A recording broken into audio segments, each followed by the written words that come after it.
Mai le matoto atu si tolu se lau Craysau Front Manrewa, pe fraso tai mai le matoto telefoni, ova se lau lolo afitu whaiva na walu, pa Fasilimo and po alofa. So fase fua. O le Casa Beds and Appliances, o le tali o manaonga, I o loe whaatotonga ilo mauta, ini tau le lei, toi anangata, e mawai moenga ngā o si tutona New Zealand, wha apea se tino fōa le potumalo lo, lau ai manafoa, TV, la au pese, usa aisa, masini tā lava, telefoni fe aveai, maisi. A whiu ane loa I le whawhituwha Great North Road o tau, po le tolo fituiva Great North Road I Henderson, le Casa Beds and Appliances, telefoni ovalu se lau, lua, 5 ovalu se lau, lua, 5.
pia pia itotonu ole falema. Say my darling tofa oe Tidile o tiele ngalo Ele ngalo la ua mi o fa a fiu lo toe O te mana tua la masani Tele ile fa a matani tani Tofa oe Dia la upele to atasi Security, bay o se mo afiti, la umulumu mo nasiya fa ate ata avili. Siva mai se uosi, bay o se mo tosi, vai, bay oni waira o se telefoni.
Eva Malipese, Malol Fafonfonga Samoa, Malo Foile, vai le musica, Radio Samoa #1 New Zealand Akoa, Simpson, Ua na o le Radio Samoa se furulima iwa toru amo e tautuaina o e ilaungangana fitu aso le vai aso. Iwa minute ona tāno le turai tasi tautua sunga se yuri manauto e patalofa tuari pai morungo le tāto tunu ile to e aso le lua afe lua fa. Tau tiane alofo le li e le pa matala talaina e langona pa tau ba. Langona pa mauralo ma vi i le atua o ai er tangata o manatu mai ai. Le watu aum tu bai o le lopo le asta la pai. Nofo ama o ina tanto musika. Mana tu natu pile mui le lofo le li. O alava fi tāam whaingtā tau wasa mariforonga. E lau nopa eto e tau nganga ifo lār pa moe moe. Tu pe sili la ngona e sona manatu ona o me tupu mai. A leu tātou maua pile mōle nea fiafi o le aso muli muli o le tausanga lua o lua whā. O le aso toru tasi le neo tātou ia. O le asta tala. O le asta upu. E la ngona ar patau wa. Tā pape ifolo tā patau wa. Tātou le ato toa, i atu maua i le atua lona vi inga e leo noa. Pāputai le atua i loa lopa, mlau pule pā soa i le aso ma le aso, o le tino le anganga. Ma lia le loto, iau wha mnianga, e le wha matana talaina e le sulaina. Ai tau wia o se me longai. O lo e sila i pinangalo mo mātou loto, i le anganga e tā pua i atuai. Le anganga be bi ia tu ai lau whanau. Ia tu mau i lau fiolo lava bi inga nei maso uma e leo noa. Suafa manu malo ke riso le tātou wha manatu ina lona soi fua mai. Ea, le anganga whalo alo mana mi ngau e te tau ai o te pata alofa atu ai pa ia maulunga o le tātou tunuu. Mai lava i monga maulunga pa ia se o pito i titi. Le au whaingaro venga te topi ma lore pale pa nono manu. Ya wasa momo ata yao. O atunu e mamao ma lea tunu pe lava o lo maputa mai ai. O le tātou fō launga. Na tau tai ai e sūru tātou sa. Le uba ma ai. Tau fiafi ar tau sanga marona whaiung. e maulunga le alofa o le atua e le psilingia lon pa maoni mai o aso umo anafi mo le soe o lava i le pa alofa atu e le nganga pa aloalo le atoro tātou tunu ai mai se lava tua asina sina o tau wasa mai pi tam whaingta e maua i ngase o mai o tino au tari tono e le tu lapo ia lava i lau te talo atu te au ngangi atu o te ole atu tani ano tātou tu ore fō mai. Lana pa mano longa o lo pa iatu pa iane pa imai tātou maua marosi au nei ngaro. Lo so i fua mara tātou marosi e au nai i le atua. Ina ia maulunga i pēa sona vi ingai pa tā lopa atua le pa i maulunga o tātou tunu e o lama na iano whanau la tōu leo atou toa. Le marosi so se mauta ngasi mauta malau pa tā lopa atu. Le uso turi o latou pasalanga o tina o tua pāpini turi o latou pasalanga. Tari tono lo iai pile more li o e la ngona i lo potu. Tu umusu pele nganga pa ia. Ole so ani sili leo tātou. Tari tono e te po i mai a. Pe lamana pa manatua. Le sala more wi. O nata mai ai leo ia. To e po ia i lo na inga. Lopa te le atu mo to. Tuli o to pasalanga i le ngano le tano. Puritua. Le ael mata ngofia le lalolangi. Mau al soifua. Manuia tātou pōlanga sa mora tunu pele a lofa te atu. Le lama pōle ngana e whai ono whaaputai atu le atoro tātou tunu. Tātou maaputanga i le nepo i tau sanga le a mai atu. Ea e whapena lama le soifuanga. E tau mwhai lava ina i a atoa e pisi a le sami le au onanga. Poto tau tai sena nātu yama. A lo lama pina ngano keo siano. Tot fa ma ngalo ma ya tau tua le radio Samoa le nei tau sang. Pusi ai pe tātou i lona masa ngo fie le tātou no nofo perpan. O lona levi inga e po iatu ia teia. Ai e manuia. Toi tu la o le nei tau sanga lua o lua wha a lofa te le atu te umare ainga. Ma mano le atu no pe lavo ma ua mai lo wha tau wa i ta mamti na o uso ma tua pāpensa le manai panaweti. O te no e mamau sa mona lua le atu pa spika man netero o lava na i alom whanau. Ia manuia tātou toe fō longa o itu lao tu toe o le netau sang. Sopo atu lo tātou sa. Ma ofi atu i le tau sanga fōu le lua se fōlu luarima. I le file mū ma le manuia ma lo tātou tua. Papatai mo mea uma o au whamnianga o lau whatanofa o au whamnianga mori mai, ai mai se o whamnianga, le o noa lamon tu mai. Ta ua yo matau loto lau tā po inga Samoa. Whamnia po ele pūrenga le radio Samoa, ele mamalu o le tātou tunu. Tātou fōlau i au lofo le li, i ona au la mea i, mo na a au wha amalo lo. Tātou te maua i tau sanga pō, i le manuia mai a te ia. A lofa te le atu. Manuia la mara tau sanga fōu i le alofa o le atua. Pa o tātou poroklame, o tātou pesenga, saime tala atu o le aso ale nei o aso o lo whaanga. E oe, e pa le ein tātou poroklame o tele poroklame lewa ta oto, ia se i au lia tau sanga fōu, ia e pa i loa fōu i lunga pongatia, taime tala i le mato o pisa, ia me wha au au i poroklame pe ona masani ai, tāne tasi, wha au wina le tautua, ea ale sunga ase yuli umalau ia pe ona maputa mai ai a wata tu tala i Waipanua.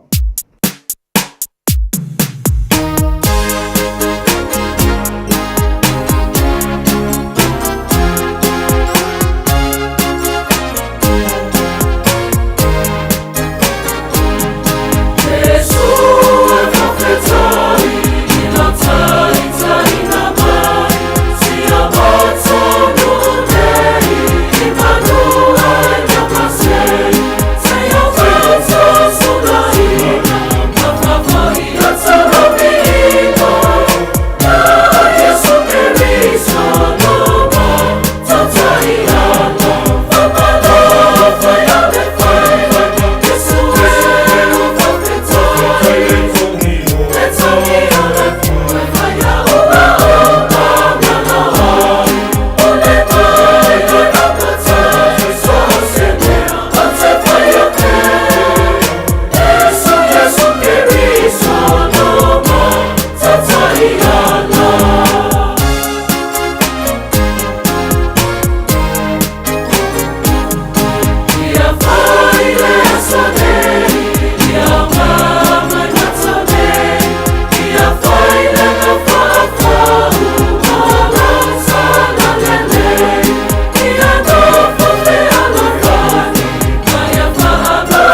to taito ia whaatalo whaatu tapo inga le tunu uni nei fo i tula le uli tala mo lau whaponga mai tala Samoa. Lydia Go, o te tunuino stanga te pito silia tule ona televo wa ve madame ia tunu ilalo pule ngā Peritania. Ba inga ini so mea sa li mai le Pasifika le rua whamaleru for fa.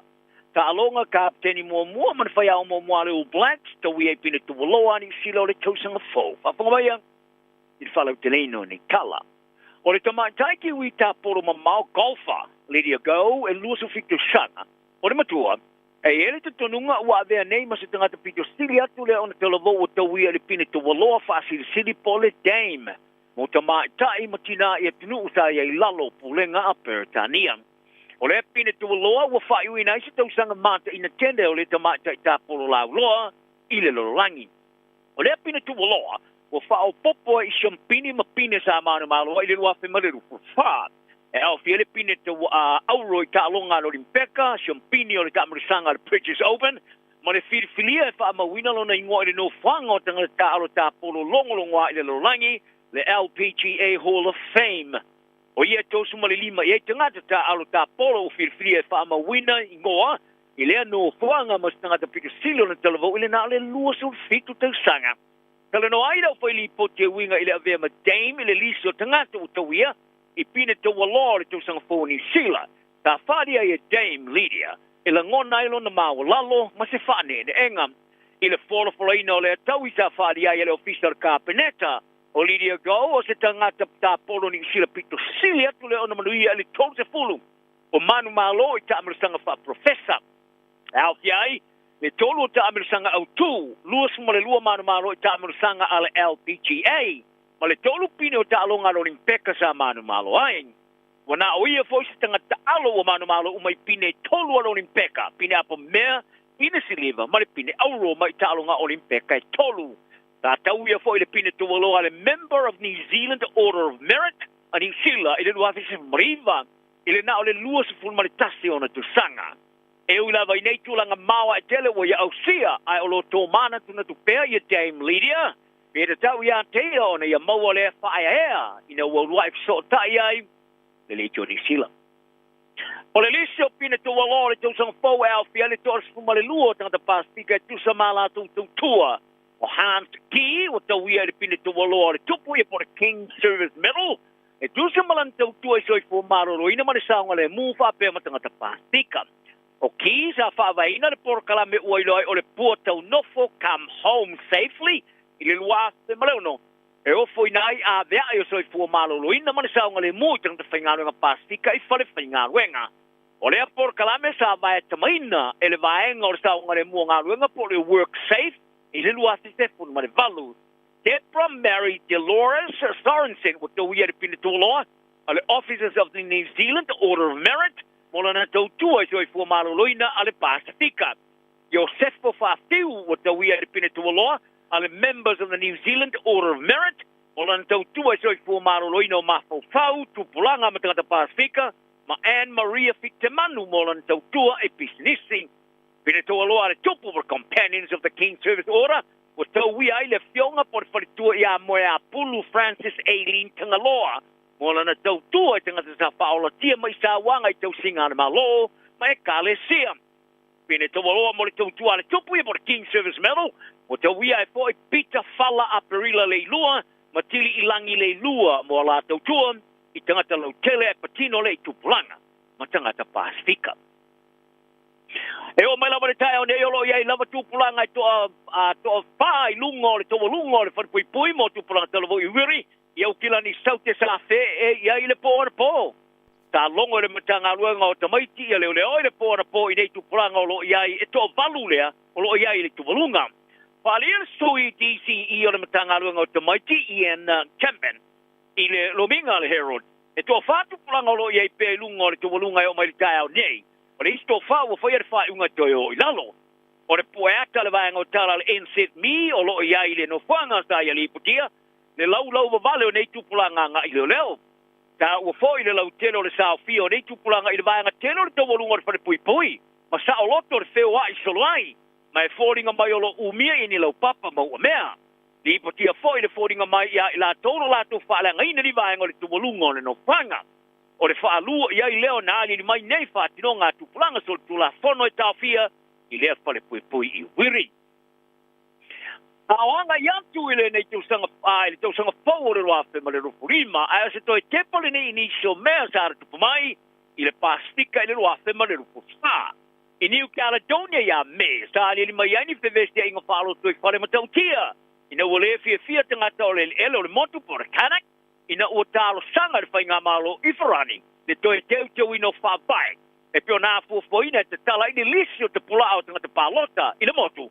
E au fiai mo tangata wharani o lono nofu i New Caledonia mo le te fulu tau sanga so. O ni whevesia inga sa whano ani so i fua ma matua i longa na whaaleanga ina ni whale manofanga i le taulanga o no mea ma awala sa tele ina polokaina.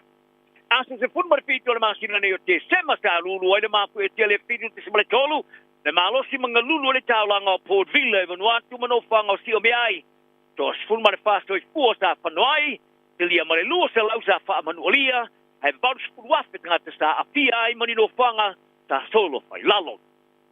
Se tema sa wha saolo toi e fita whatu i ese o West Papua ale West Papua National Liberation Army.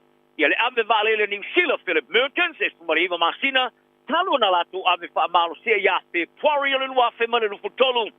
Ta tu e wha saolo toina ma tu e wha te sia i malona inga i Jakarta.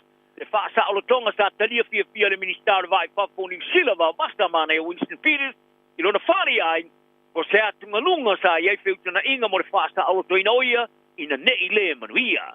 Ia me sa solo se maunga le nuo i ampali i Papua New Guinea lea e ele manatu e whaitau se lau ma se lau tangata o lo tau mea ai pēr. O lea solo ua ave nei ma whanua tanu tele.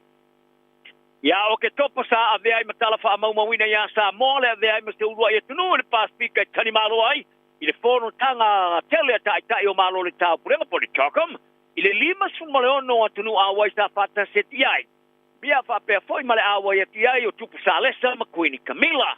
O se whono tanga sa stuia i le vainga le tunu e ala i tau ngā whio anga manu a whapitoa le upolu. Le sa tofo i lava le ala la whanga ma le lato o tunu e whaala uloina e ala i fua.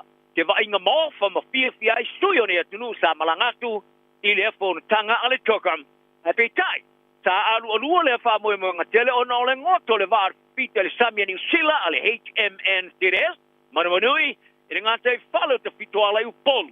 Resa whastau i naile au waa ai ālangai tunga toa la alwhanga i la te iai o nore a awhia i o la tua la tupe maua i a maoloa maua matau ngawha e ala i a mawhingota o na ua whaia se tapu i o ngā samia la lata i lea waa ngoto e whasa o na uia.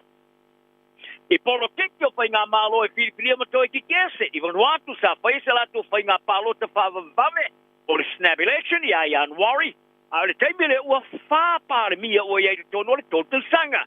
E ui lava ina whātino ina tūla whono i tom whai e tau whātoa ai te le mau tonu. O le pāre mia fōu o le at Solomona sa whātū se lafa whasanga i a te ia e te iwa toi whau i toa.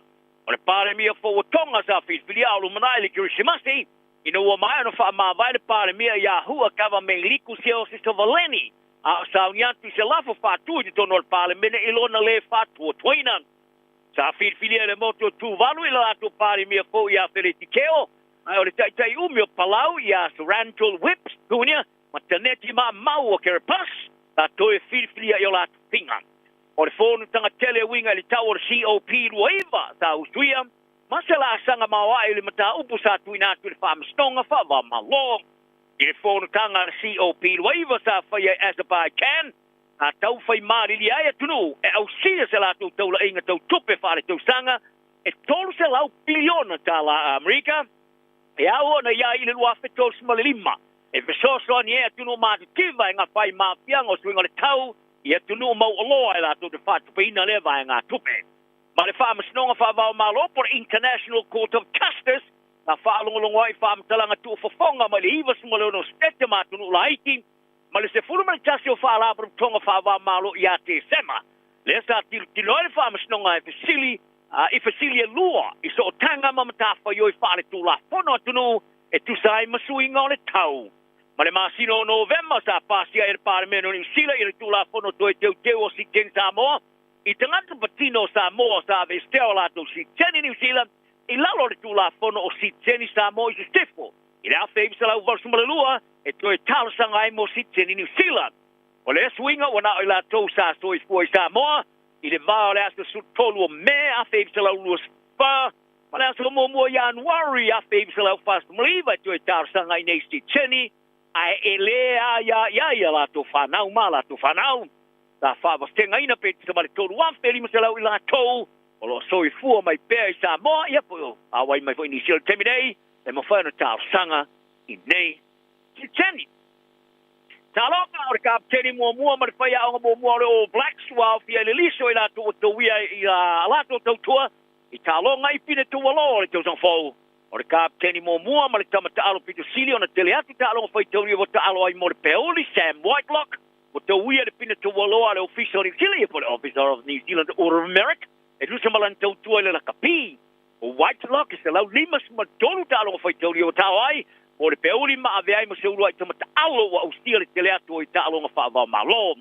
Ma le whai aonga talu o nei le All Blacks Ian Foster, o tau ia whain, I le pine tu walo le companion of New Zealand Order of Merit, e tu tai whain mana ia tautua I le lakapi. O le tamatai talo ki kita le White Ferns in New Zealand a meria keur, wa fia le lisa tamatai e tau whaina le tau ile tamatai talo ki kita le tau sanga le pona whaatonu le ki kita whaavau malo a le International Cricket Council. O isi tamatai wa fia I le lisi tau whaina le tauin o Laura Wolverart o Africa Saute, Annabelle Sutherland Australia, ma Tamari Athapasu o Sri Lanka. O Kersa ave mavang o le White Ferns ta mana malo le pura rang le ta mana sang kiti whaavau malo tai. Luas furu over pole T20. Sa whaia le tunu o United Arab Emirates il tau sanga nei. Ta ia maua le tau le tenia ta alo le so nga champini ma le tau le tenia ta alo le sterisi. O awhi ai fo le liso ta mai tai tau fo ina le tau le tenia ta alo ke kito le tau sanga a le T20. Tele no ke kiti ia wa mana malo nei lau ke kiti ali le Black Caps ni sila le sterisi ta alo fa va malo mo le tai luas furu over T20. O toe manu malo ia Sri Lanka le pōna po I Mount o Manganui, ai toe tasi le tālonga o toe. Ia o tala nao le ni aso, ma le whai unga fōle nei tau sanga I wā whelua su maripā. Ia te wia ia maua se tau sanga fō manui le te nua ma le saonga le mū, maua fōi ni whāmuni anga le leimo ainga le ruafe ma le rufu rima. Ia maua fōi se tau sanga fō manuia, I lau o whionga taito whaltua ma le ainga toa, toe whelo ai, le aso froile, ia aso I fuia mōle nei taimi.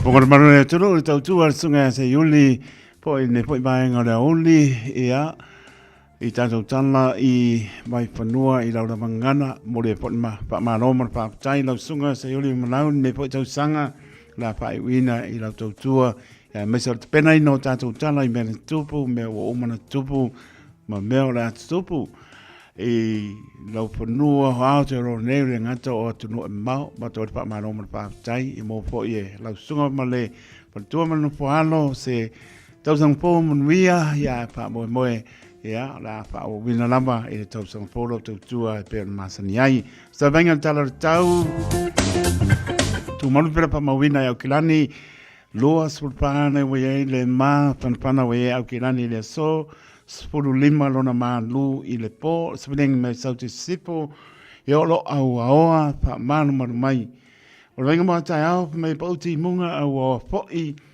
I le aso mua le tau sanga po Io e manaia le tau le mano lo le nei mota malo saunga le mu io e sefe uma ia me uma losu lo le benda losu lo le benda pa mo mo atai au le niwia o lona maru le pia pia fu mo le ono at mai pauti munga au fo au kilani o le vainga mo le aso tofi ia la papena foi ia ona me mana ia tau me mana ia tau da stofi ia ai e pa mai pa upo ia ti munga ai sulu la e le o manos a me au po e le stofi le bela pa mawina ma la stofi lusu tolu lona maulonga malona manu le pia pia su fitu atu las faraile o vina ngā na tau ale mai e le as faraile pa uti munga a wa foi se bang posi o tato tunu ia o lo tu mau pa po tili e mo le wila ia alo pa pena foi ona awa pa uti munga e le mafa temine ia ai mana tua pe lau talo tato bana bana ai lau ele to soi fua ai mola e teito io ele ngano mana tua e le tato talo ia tu malo tato nofo ai ia tato pe lo ai ia masio tato tunu i taro sanga i le aso male aso ia sta venga na tala tau mo si pe malo tato tunu panga solo por clame ia wala mar tato wa nga ia tu ele tau sang po ia ma ia pa mria mai le tua i lo nanga lei ia tai atu lo to so i fu mo tato wola ina ia tato to no atu ele tau sang po i lo nanga lei tai biso le mai spruono minuto pote ai le tuna tasi tau tua de radio Samoa so lima i va to wa mo ora so nei na o so lo anga moni ni via ma e po tala tato laina musika so filoi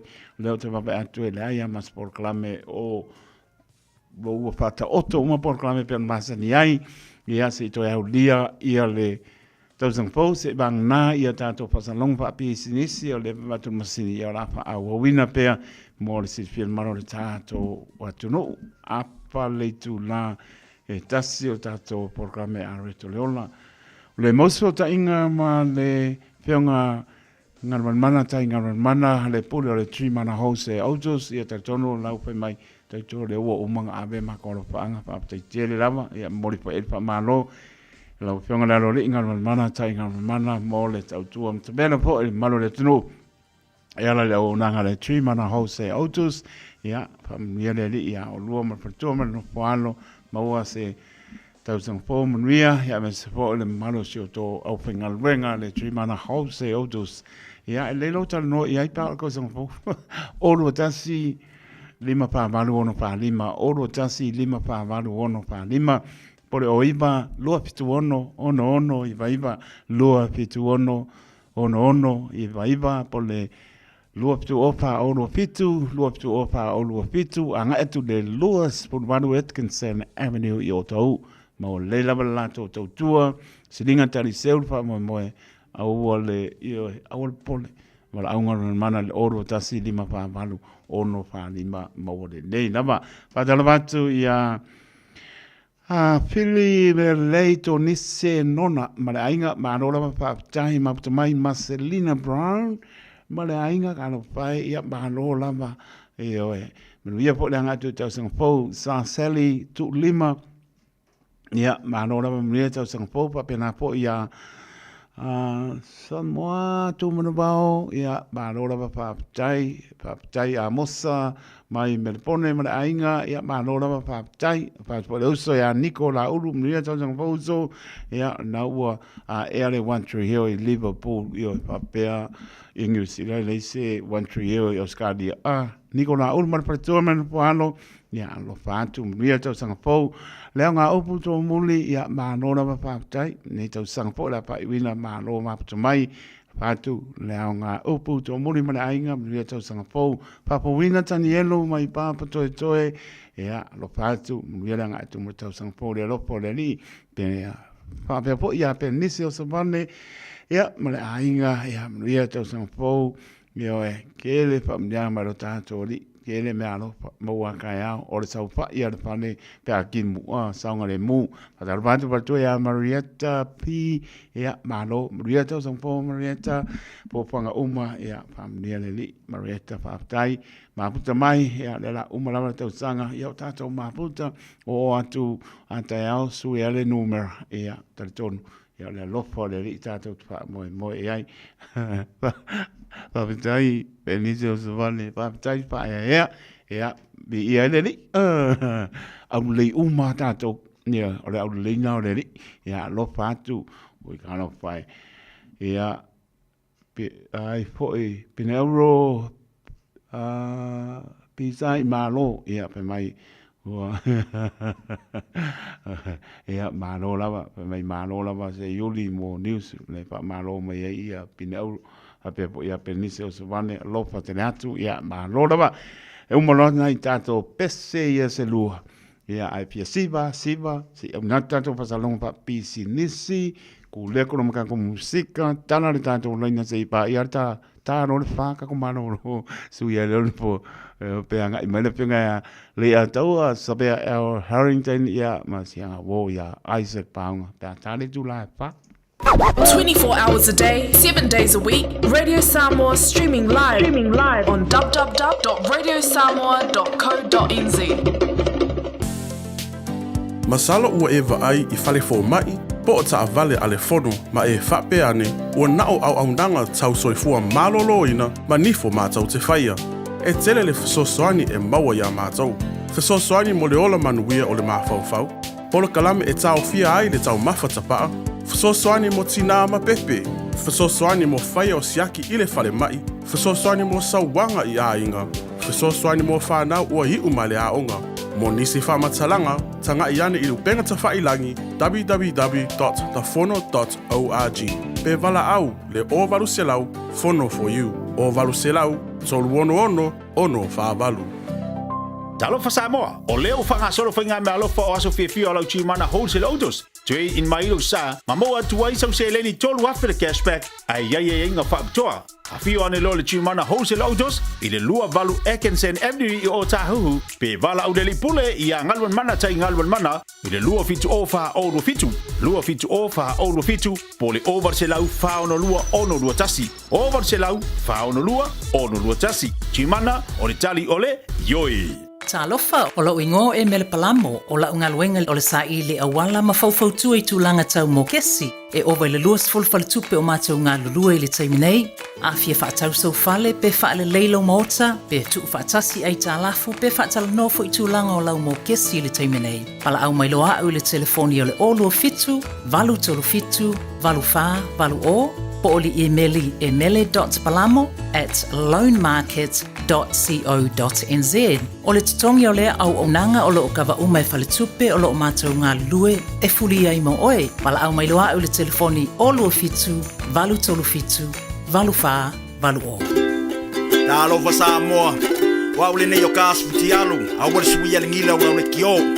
A eva mai ina se fudu lima iwa kolu, a mo, Radio Samoa, bevela a.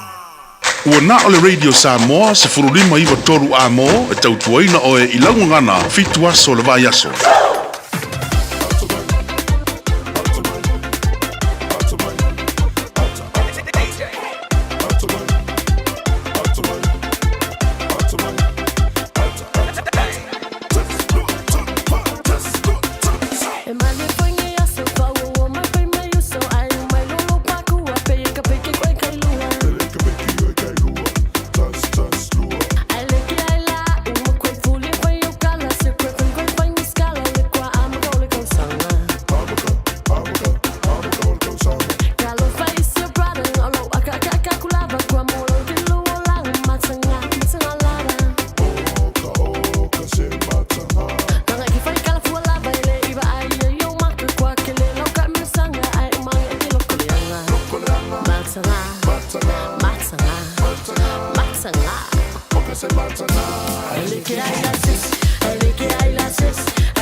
mo atu ile va Oni ala faanga Mani mea na vaaya e mata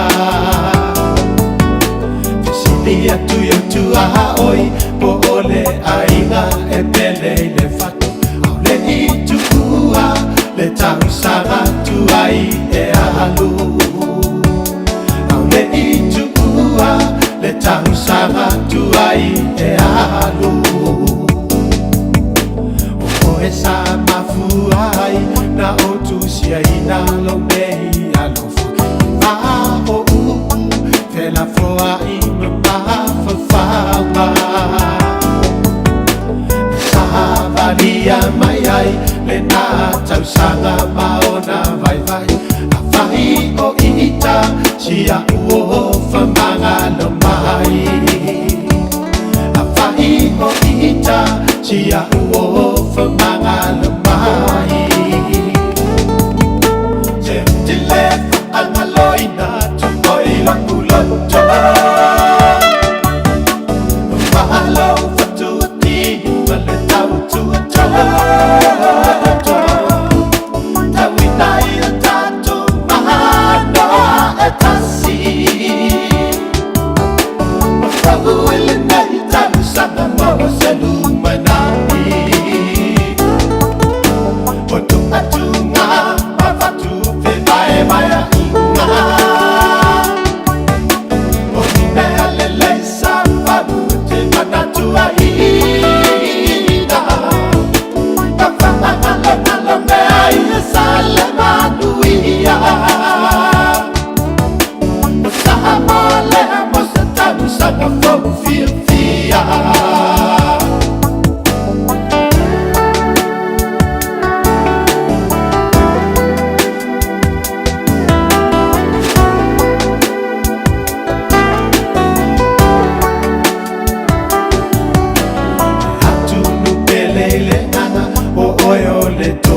le mala mala o atawa luma out of fama ma fa fama e fanga e dia mai ai se loto atawa wina se to afitinga le himo se ana I luma se to afitinga le himo se ana I luma Angaloina tu oi la kuloto Mahalo fatu ti vale tau tu to Tawi nai tatu mahano etasi Mafagu ele nei tau sanga mo selu manai Otu atunga mafatu fe bae bae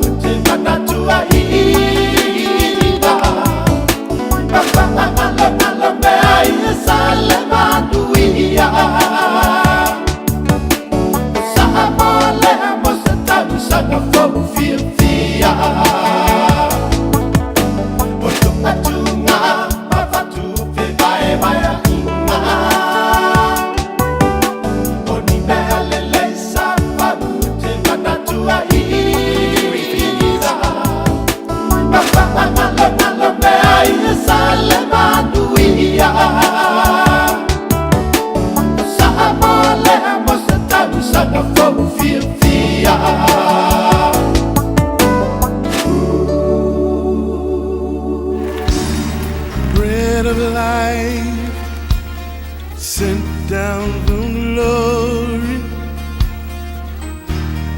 Many things you were on earth, a holy king, a carpenter, but you are the living word. Say it now. Come on.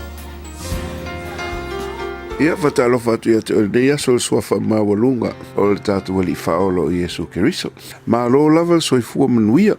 Ia o amai oe, ia, te tonu fweo lo maua i tātou le anga lei ma le alofa o tātou matai o le langi.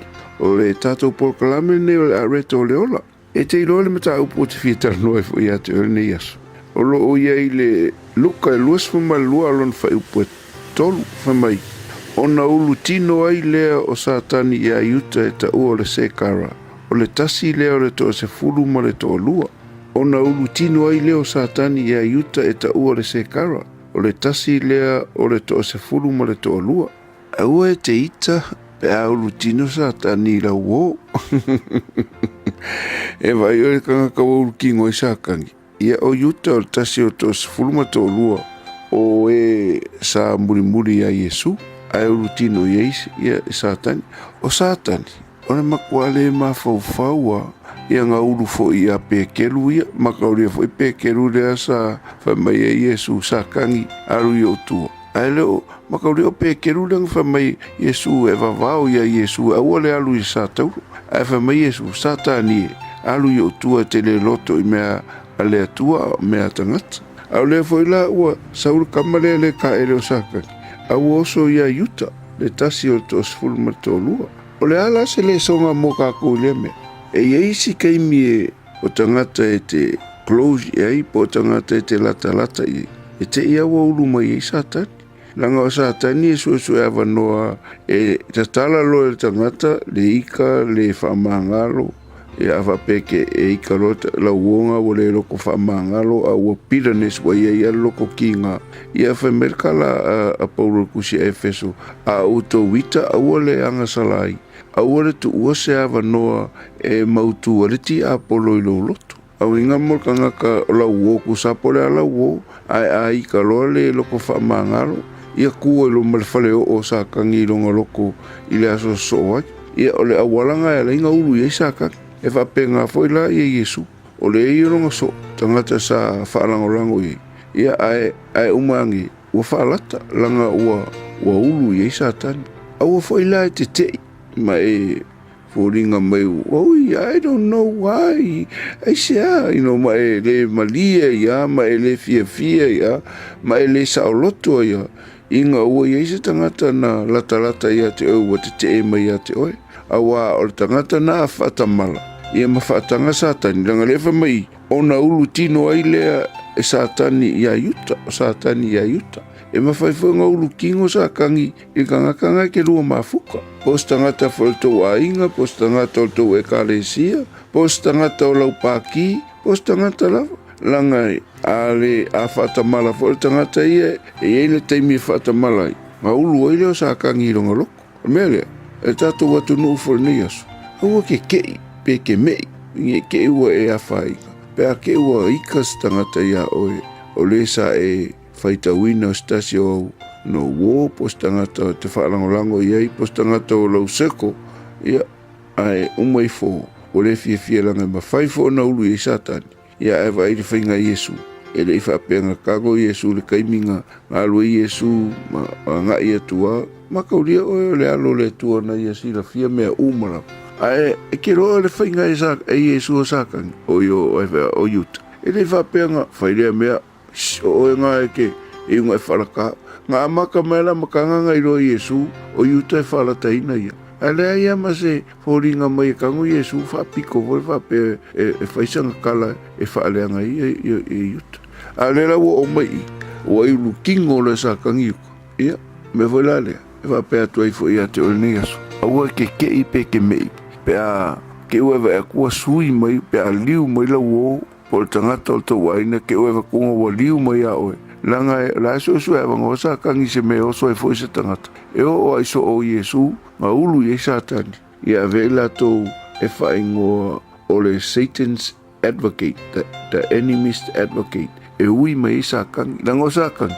E reiso kingo, e alu ui mai kangaka. Saulea, whailanga maka upu, whaaleanga aile, tangata o le atua, ai whailoa fo ia te ore nei aso, a whaina ulu, ia Satani a yuta, e mwhaifo inga ulu, tangata na te whalangolango, ia ima e wō, ia ima e whaamoe ia, a wala ki whaamoe kere kangaka, kasi alo whaamoe ngā o Yesu, a le whapefo ila ele alofa pe ia, langa e, a wake kei ma e mei, pe a hui ma ia i Sakani, a ia i loa, o la e soifua le atua, e te whaamoe ma e whalangolango iai. Whamanuia le tua ia te ole nei aso, soafo Yesu.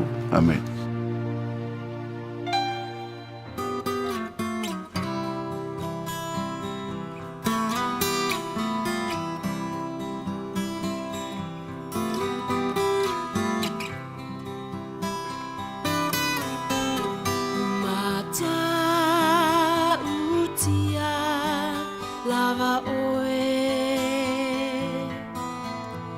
Mata utia lava oe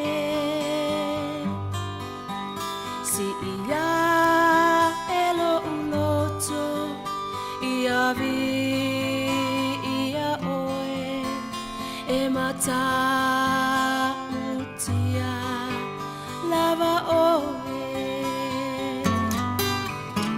mata lava oe mata utia lava oe o te ifo tapuai I lalo o a ao e mata utia lava oe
Se con Mario Pis Kepo, io il Balbor Pilemo, fa mai attuare tanto programma a Reto Leola e poi vengono le piapi, o le Aouli o le Salua, e le Samuri poi il Neto Sanga e le lei o lo tanto tua. Tatono lo bien malo tanto tu e mai se la singa mata penanga po i o por klame panga solo ia na yo tātou ainga ia mesi lau pangarong pa ia ne tua sa ninga po i o le vai luanga i le New Year's Eve ia tonu tā pena ia i tātou pia lo lotu uma le vai luanga ia o lumana i le tausanga pou tātou ia i pea whaaptaia le tua e le au noa i lona alofa mai le nei tausanga umin tātou sāma lia mai o le a mae atu ia e sopo atu lo tātou sā au whaamaoni o lo tātou tua ia ma tātou lia tu ai tausanga pou i le alofa mananga leo lo tātou tua a tā alofa atu po i sunga le whapengainga ia malo angaro pati mana paretua ia wati ia mano le kalesia whapautonga ke Shano Samoa Eva Clay i manukau lo putelatu lo sunga whapengainga malo anga mana paretua wati mria po i Paul Clemens suru e kalesia panga solo e le anga e tau sanga pou whaaptai o whaamnianga lo putelatu ia pe po le manu e kalesia fia au pinga luenga pa ia le tua ma lor pane le tau sanga ma lor fola ma lor tālai mo ni nganga mo ia malona ma lo pa te atu amnia le tau sanga pou la tolunga le wala to fa manatu lava io e pa pena lava fa mia tau sanga pou mo to fa manatu atu ia lungo le ala i la to lo ta alo i telefoni ia ma po le o le ato ngano tu la pono lo o manino mai o io mai fa i lo fo le o lo fa i lo mai ai ia alo tu la pono i lungo le wala ia me lo anga ia tu ia ia tato e le popolo me nga tu la pono ko a ke ia o sala va ko le sa me alo for Christmas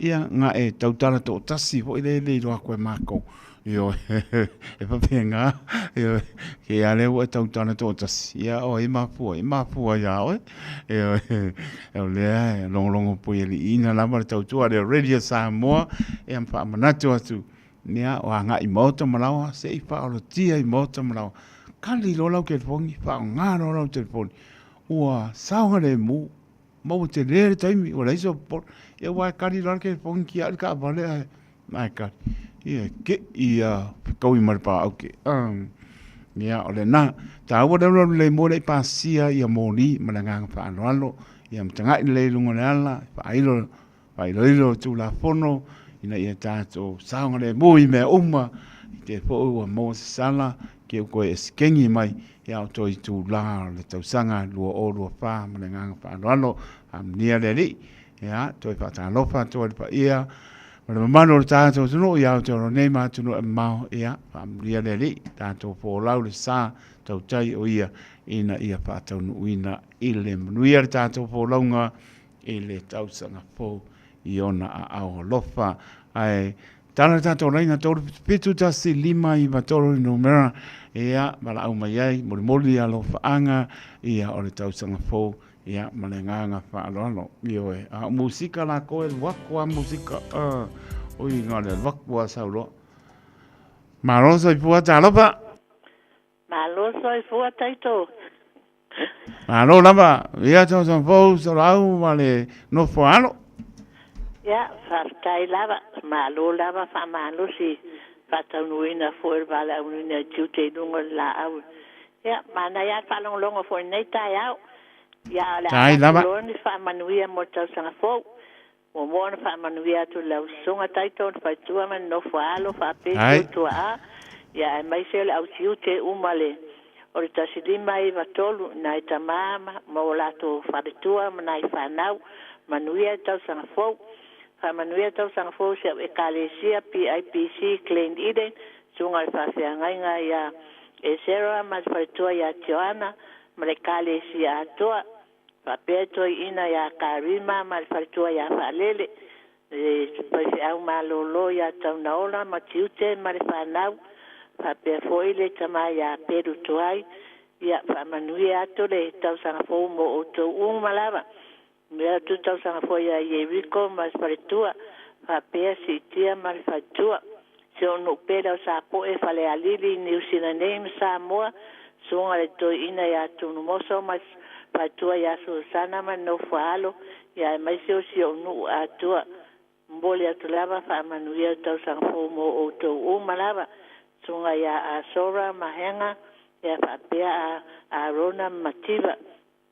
Nanu o si o tinai matatufu, tama matua ia au pito pupu, alofa atu mo oe, whaamanuia tau sangafo mo oe, ia whafua lolo soifua, ma waipena mawhitanga mai whanau, whapea foi au pito vidiamu mai tolua mai whanau, ia o ime matawale mai whanau, ia le au whalongolongo mai le tio, sunga ia vai pua, tina ia whiarwhani, tina ia laufidi, whamanuia atu tau sangafo mo o tō umalava, ia noa whamanuia atu tau sangafo mo o mai tolua mai whanau, whapea foi pe I mai whanau, ida fionga ia nanai masai, ia lofa atu mo o tō umalava, tonga ia wharitangoa e malainiu, manuia whianga e o lua mangaruenga nai tua le tunu, sia whanau i Australia, ia leo ma Tiun, Mali, ma Kristen, alofa atu mo o tō umalava, ia si o tuangani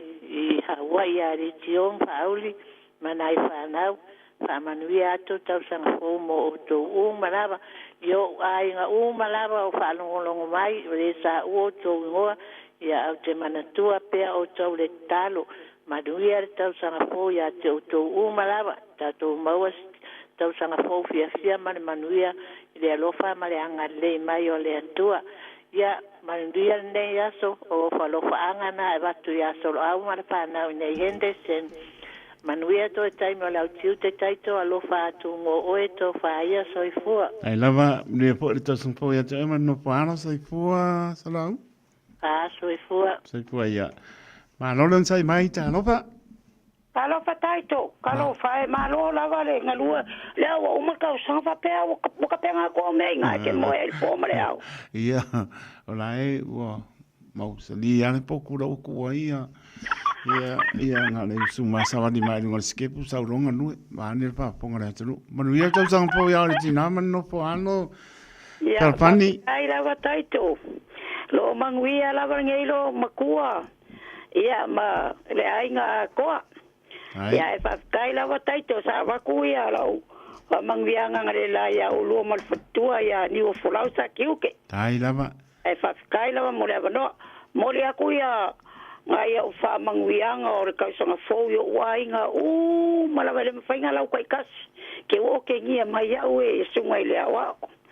Ale leile, au whai whakasi o ko uma, ka mama kua mga ki ngā ma kua roko loinga whelawhani, lofa ke reko manguia re kausanga fōu, i ale ngā kai lea au whaingarunga kofi ale kua, o lo o ngā lulua e sos whaitauranga e fia. Ia alofa aku whelawhani ma whamanguia kau sang fau. Tania ruma mea sunga le. Wai whi auto I ina malolo pensione man malo mal whaktoia wheu. Kalofa lai atu mo tolu kia osi wheu. Ia manguia lawar kau sang fau sunga to ina. Ia whapenga foi tuinga mala ma whatua tatu. Ia aere ngaka ilea. Maonge mal whatua ia whaftai. Ia whapea foi ia arapaki masote ria I Otara. Ia rau whama o lau whamanguianga ngā, ia e mai se fo ila lo, I le ai o fungala au mātala, whalongono mai sunga whawhengai ngā o sana malfatua, ia ele ngā kailea, ia o iswhaife au lo ko ngā lulua ngā, ia e manguia lawar kau sang fau, I e lofo ma le anga leo le, kua manguia ngā luenga le kua ko ngā lulua ngā I le ai o fungala au, ia whafkai lawa taito alof kele a kulawa whapea ia, tai ngā malamana, ma le whainga luenga ti mana lof ke le whalwhani tai ia manguia lava nge ias whafkai lava mo teito mo a umoro ua vangoa ia lo pātu manuia tau sang po whalwhani ia whafkai tai lava saifua ma lolen sai mai tā lopa ko wha saifua ia ko wha saifua pareaka Malo sini ngau ero mengo fale akare o mai fasoronga. O po au ki sola pe o sola paneka. Ya le sola paneka ko fo I mai. Ya fo. Ya wa nga sola o ngi ia o ngi ko fo I mai. Oi. Ya. Mo ia ka son po ya o lua, ma ya o ngi. Ai lava apa. Kaya kulava kai ko. Ya. o fa manguianga ngai a inga wak fo inga yo mako a inga kua ai me se uso ya ngila male uso ya akin ese de farmai yo ya no fangia ye con o falo kama kua ya aro fa fo ile kama onu ngia aro fangia fo ise aro fangia fo ia ma ua masia ma whāngau.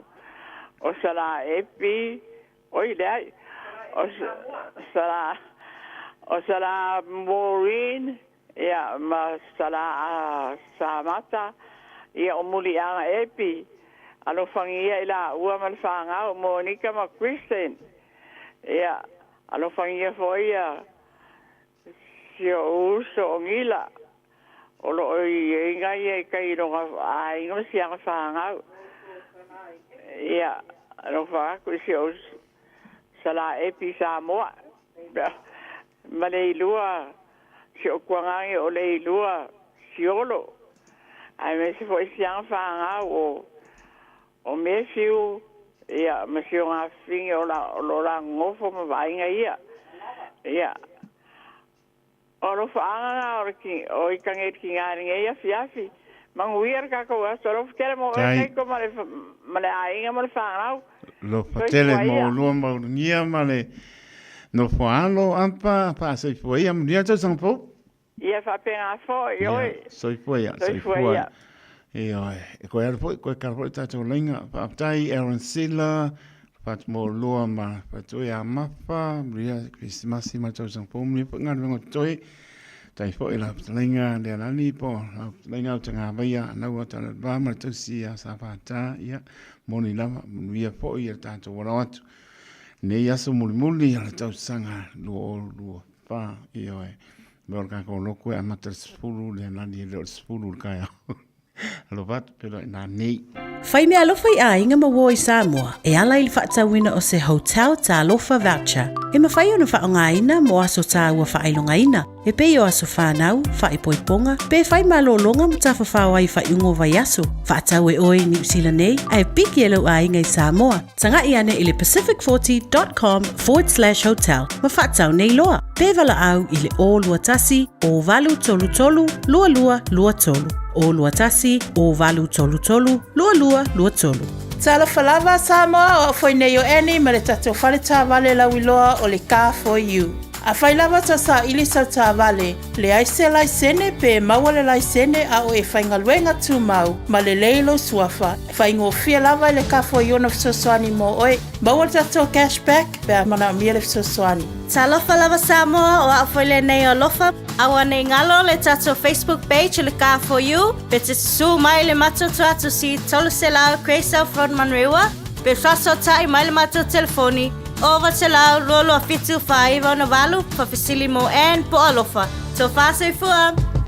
Beta Drive Doctors, I le tau longa whaatau I maangele, whaapea manrua. O le vainga o so ngase pe amana o mia. E whaatino e fo I matupui pui o le whana witi, o tupui pui la COVID furiva, mo I lato e sfuluan tausanga malunga atu. Whaapea matupui pui o le furu. Pala au telefoni, 255-25 mo so wanoe whaatino I nei au nanga. O fisa whamai I maangele I taftafane o le McDonald. A manrewa I taftafane o le Whaletusi po le Public Library. Beta Drive Doctors Clinics.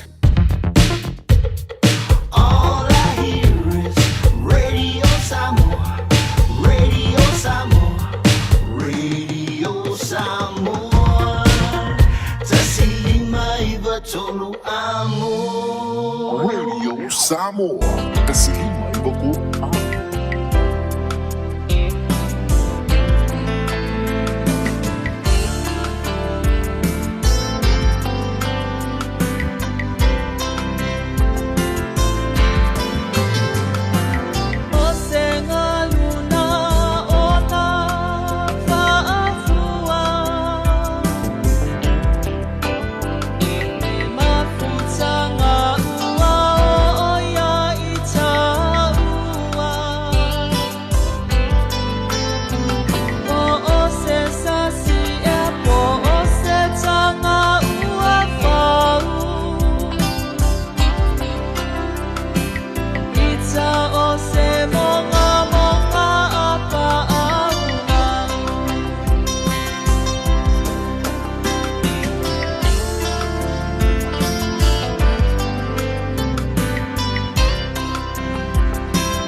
Talaflava o David Tua le nei o lo e whaafonga mai pia i le Radio Samoa. Tasi lima i watolu a mo Samoa i manuia le nei aso.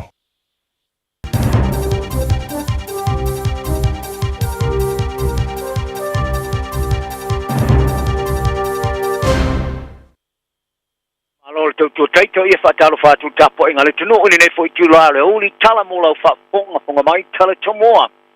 Lydia Go, o te tunuino stanga te pito silia tule na televou wa ve madame ia tunu ilalo pune ngā Peritania. Ba inga ini so mea sāli li mai le Pasifika le rua whimare rufu wha. Ta alonga kapteni mua man whaiao mua le All Blacks, ta ui e pina tu waloa ni sila o le tausanga fau. Whaponga mai ia, i whalau te leino ni kala. O le tamataiki ui taporo mamau golfa, Lydia Go, e luasu fitu shanga. O le matua, e ele te tonunga ua vea nei masa tangata pito stili atu le ona televou o tau ia le pine tu waloa whaasiri sili po le dame. Mo tamaitai matina ia tunu uta ia i lalo pulenga a Peritania. O le pine tu waloa ua whaiu ina isi tau sanga mata ina tende o le tamaitai taporo lau loa i le lorolangi. O le pine tu waloa, o whao popo i champini ma pine sa manu malo i le wafe mariru for wha. E au fiele pine te auro i ta alonga no rimpeka, champini o le ta marisanga le Bridges Open, ma le whirifilia e wha mawina lona ingoa i le no whanga o tanga ta alo ta polo longolongoa i le lorangi, le LPGA Hall of Fame. O ia tosu ma le lima i e tangata ta alo ta polo o whirifilia e wha mawina ingoa, i lea no whanga mas tangata pika silo na televo i le na le luasu fitu te sanga. Tala no aida o whaili po te winga i le avea ma dame i le liso tangata o tawia i pine te waloa le tausanga fōni sila. Ta wharia i a dame Lydia i la ngona ilo na mawa lalo ma se whane ne enga i le whora whalaina o le atau i sa wharia i le ofisar kapeneta o Lydia Go o se tangata ta polo ni sila pito sili atu le ona manuia i le tau se fulu o manu malo i ta amarasanga wha professor. Au fiai le tolu ta amarasanga au tu, luas ma le lua manu malo i ta amarasanga ala LPGA, ma le tolu pine o ta alonga no rimpeka sa manu malo aing. Wana o ia fo isi tanga ta alo o manu malo umai pine tolu alo rimpeka, pine apa mea, pine siliva, ma le pine auro ma i ta alonga o rimpeka e tolu. Ta tau ia fo i le pine tu waloa le member of New Zealand Order of Merit, a New Zealand, i le luafi se mriva, i le na o le luas fulma le tasi o na tu sanga. E ui lava i nei tūlanga mawa e tele wa ia ausia ai o lo tō mana tuna tu pēr ia Dame Lydia. Me te tau ia te o na ia maua le whaia ea ina World Life so tai ai le le Johnny Sila. O le lisi o pina tu walo le tau sanga fau e au fia le tōra spuma le luo tanga ta Pasifika e tu sa mala tu tua. O Hans Ki o tau ia le pina tu walo le tupu ia po le King Service Medal. E tu sa malan tau tua i soi fu maroro ina mare saunga le mufa pe matanga ta Pasifika. O ki sa whawaina le porkalame uailoi o le pua tau nofo come home safely i le lua te maleuno. E o foi nai a vea i o soi fua malolo ina mani saunga le mui tang te whaingaruenga Pasifika i whale whaingaruenga. O lea porkalame sa vae tamaina e le vaenga o le saunga le mua ngaruenga po le work safe i le lua te stefun mani valu. Deborah Mary Dolores Sorensen o tau ia le pinitoloa a le Officers of the New Zealand Order of Merit mola na tau tua i soi fua maroloina ale Pasifika. Josefo Fafiu o tau ia le pinitoloa ale members of the New Zealand Order of Merit mola na tau tua i soi fua maroloina o Mafofau tupulanga ma tangata Pasifika ma Anne Maria Fitemanu mola na tau tua e Pisinisi. Pinitoloa ale tupu for Companions of the King Service Order o tau ia i le fionga por wharitua i a moe a Pulu Francis Aileen Tangaloa mola na tau tua i tangata sa whaola tia mai sa wanga i tau singana malo ma e kale sia.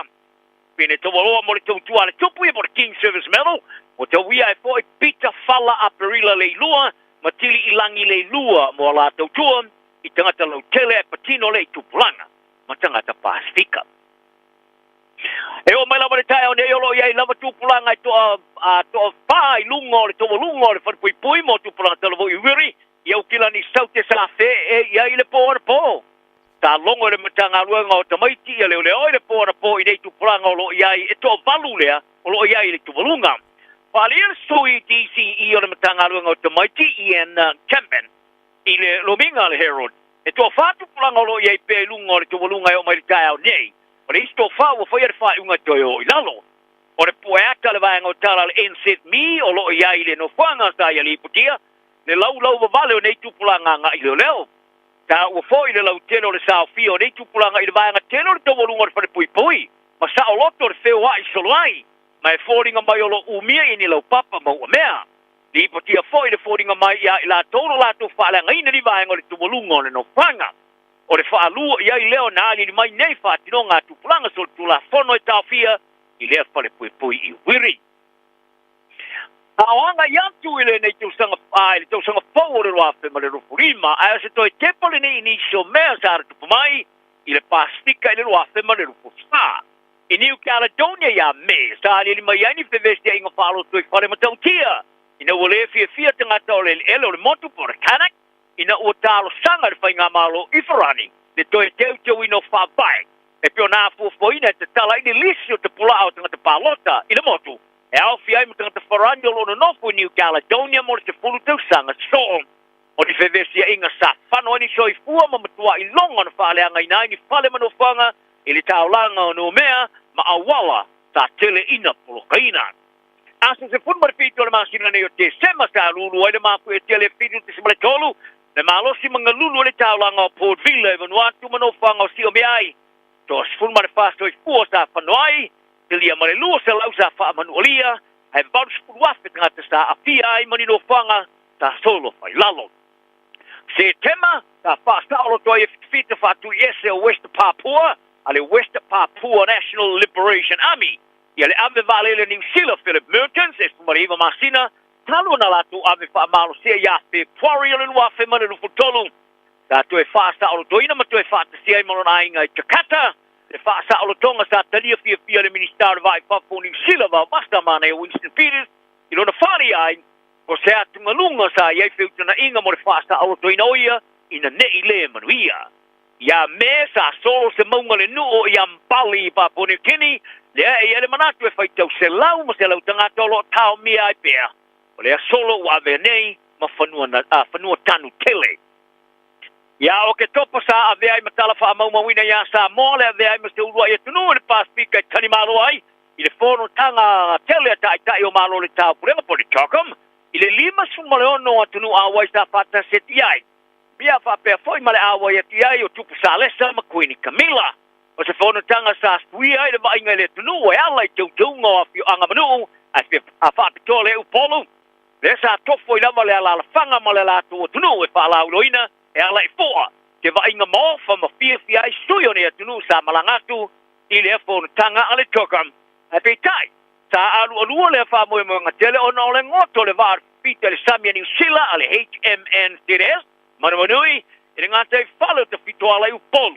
Re sa whasau i naile au waa ai alangai tanga to ala alwhanga i la te iai, o no le aawhi ai o la tua la tupe maua, ia maoloa maua matau ngawha e ala i a mo fingota, o na ua whaia se tapu i o ngā samia na lata i lea maa ngoto e whasa o na uia.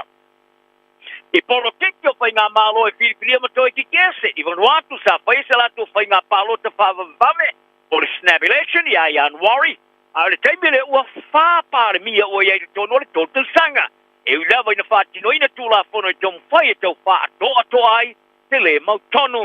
O le pare mia fau o le Solomona sa whātu se lafa whasanga i a te iwa toi whau i toa. O le pare mia fau o tonga sa whiwhili aulu manai le Kirisimasi, ina ua mai ana wha mawai le pare mia i a hua kawa me liku se o se Sovaleni, a sa uniantu se lafa whātu i tono le pare mene ilona le whātu o tuina.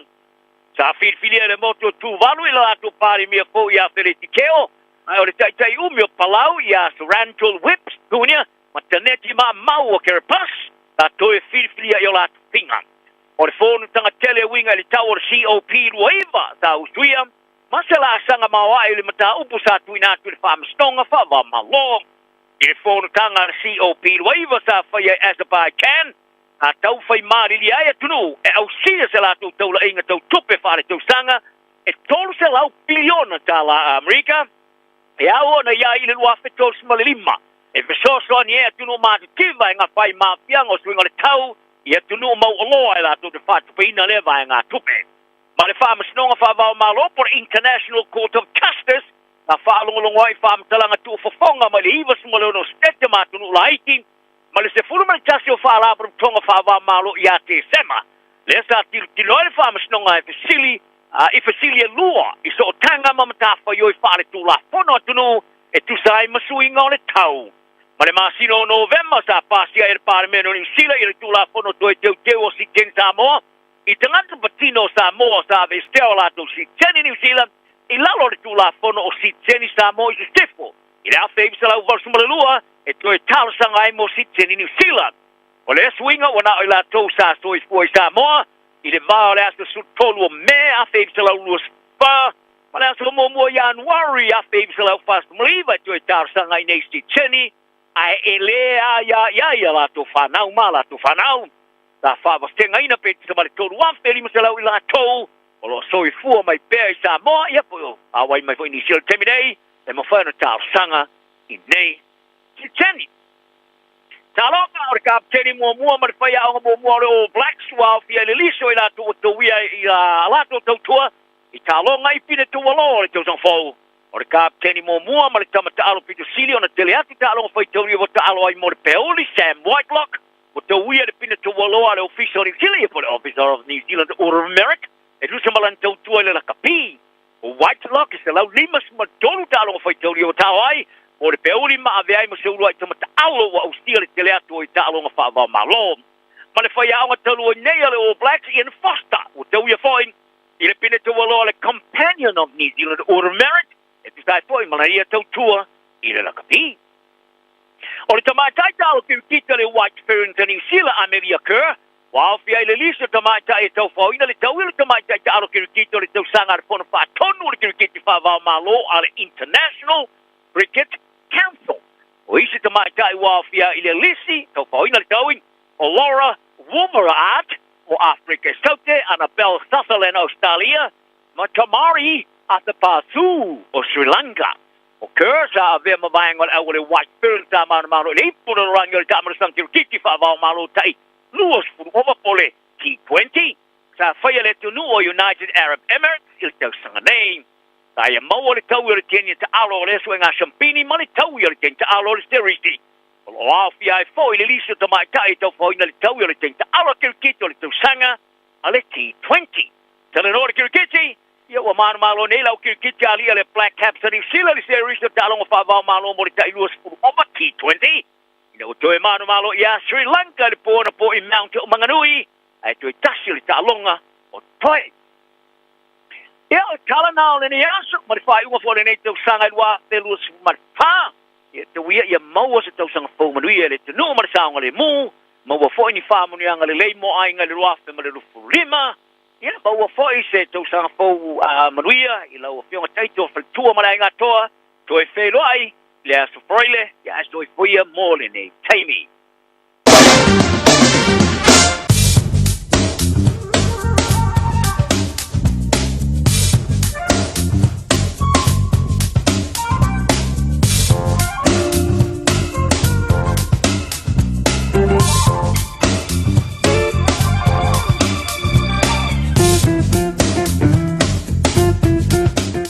Te whaponga na maru si o tātou tunu o ne tautua sunga se iuli o malaus whaponga o tala ne po I paenga o le Aoauli po le piapi o le toi aso o le tausanga lua o lua wha tala I mai panua I lau lava ngana moni lava le nganga pa maroma whaptai lau sunga se iuli mo le tautua po ne tausanga I anga le peleri mo le manosi tautua le tunu e ala I tātou tala I mai panua I mena tupu mea o omana tupu, mea la tupu, le whaponga tā pua na marusi o tātou tunu, mau po e o roma le paritua mena no whaalo se tausanga fōu manuia mai le li, ia mori atu lo soi fua I le tausanga fōu, ia se whaponga tautono le aspirailis, whaponga o le tautua tsunga se iuli, ia maa lola mo ne tausanga. Sta venga tāna tau mōna se pia maro le tātou tunu. Ro tu mau vela pa mawina I le so ioe losu loa le vela pa mawina le so ro tu mau a pe mo ro tu mau po le aua e nisi vainga o ke nani o lo tu mau po pa manu mo mai le pa usi timu le time nei spuru ono le malu I le po o le vainga mo tai au o le aso mo le o le tausanga lua o lua lima pe atatu o dia le anga leo le ri ia le labo ta umaritana le tau no fo I mota malawa saunga le mo ia masu lunga ko pai koko ia me se fo koko laisa ia se swa laisa o la me ko popole mai tau sili manu ro ta le bao te polonga o lamba nga sauri tai o ma pa eli o le mo ko ma ngai o ko mafanga wa tau sili lo me le el manosi anu fa eku lo ai pa uti munga a wa fo le so ta yao ele niwia lua pelo problema pe ata to le lo fo le li ya pe mai tu mau lava le o ti munga le aso ata ya lusu lo le bela pa mawina ya mo lo manu le pia pes pu mo le ono o vinga pa na tau le mai pa uti munga ya pa so ratina kilia i le Aoauli i le aso tofi lusu to le bela pa mawina le tofi ya mo lo manu le pia pes pu mai fitu ia pa uti munga a wale aso faraile lusu to le bela pa mawina ya mo lo manu le pia fi o aso faraile le espuma lima pa uti munga lo awa foi se vai ngana tai pale mo la tota pena ia wa sei mai moana au ke pole ke mang le penga au ke pole le wa ke mo le al pale ia masa sai le penga ora me la pa ia a la le tau de so ma le por tau e ngana tai pale le tala no ia a pena po ia tai au me kere sinepa i la lo le haba bridge au ke pole ia ngai ala ko ia saunga le mun me taua pale tonu lane tau le stofia spraile ma le stona ia le la barta pena me we silpia o ani pepe tupu mai na ta pena iai pa joanga le water safety ni sila maritime ni sila tanga benga le ACC to pata lopo ne mai ngala uli si o tato tunu pele Samoa e ta tonu long sia i tato o tato nga ia tu ia le pa manuia le tau sanga po ia awa lofo le li ia lo awa pa uti munga ia lusu luiva le bela pa moina mai Samoa malona maru le fiafi luas furumane lima mana tua pea si o tato tunu e pele o topi ngala mo tato roto le tatano ia no tano mai po ila tau mo tato o se ba inga ino tu tua o ia pai po tato te pama ai anga i up north a tua lava mai kai koi kai taia kai waka mo le mingi ma moe o mai si vadel Albany ia e le pa usi timu o ngai pa manu ia sulu po la le ma ia ma nei ana manu se mani o se baing por na wai kanto roto roma taupo tanaki manu tu ia e le pa usi timu o ma lu o se mani o se baing por na pe plenty pas my king country kiss por mo spell la mo Wellington ia o lo pa u lati munga me me pa mona ia le mako ke o ki munga sa bali wa le mapan fan o se vai for nai wa up palms the north navy amazing ta ranga manisi vai ngonu tu i say pa ia klai sete ia mo no tu ma lu le fiafi wo mo ma lu wo ma lu so ngana ta mo sirpia ia wa por klambenga panga solo ta tu nga tu mo ta sanga fo pa ria lama le li ta sanga fo O e mo mia singa luenga le customer service, hospitality, po le avea fo ima leo leo. E te leo mautinoa, po o fe a matai. I le MSL training, mātou te fesoa soani atu. Mātou te malama lama, o le amataina po le toi fo i atu i aonga. E mawhai ona whaafaina tā. Ai olo o iai le mātou au fesoa soani wha maoni.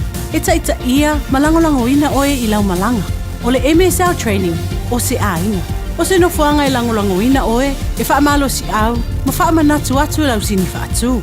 Asi i le msltraining.co.nz. Pevala au loa, le o valu se lau, lua, fa, tolu valu. O lolu manai, e a mata atu, i inei.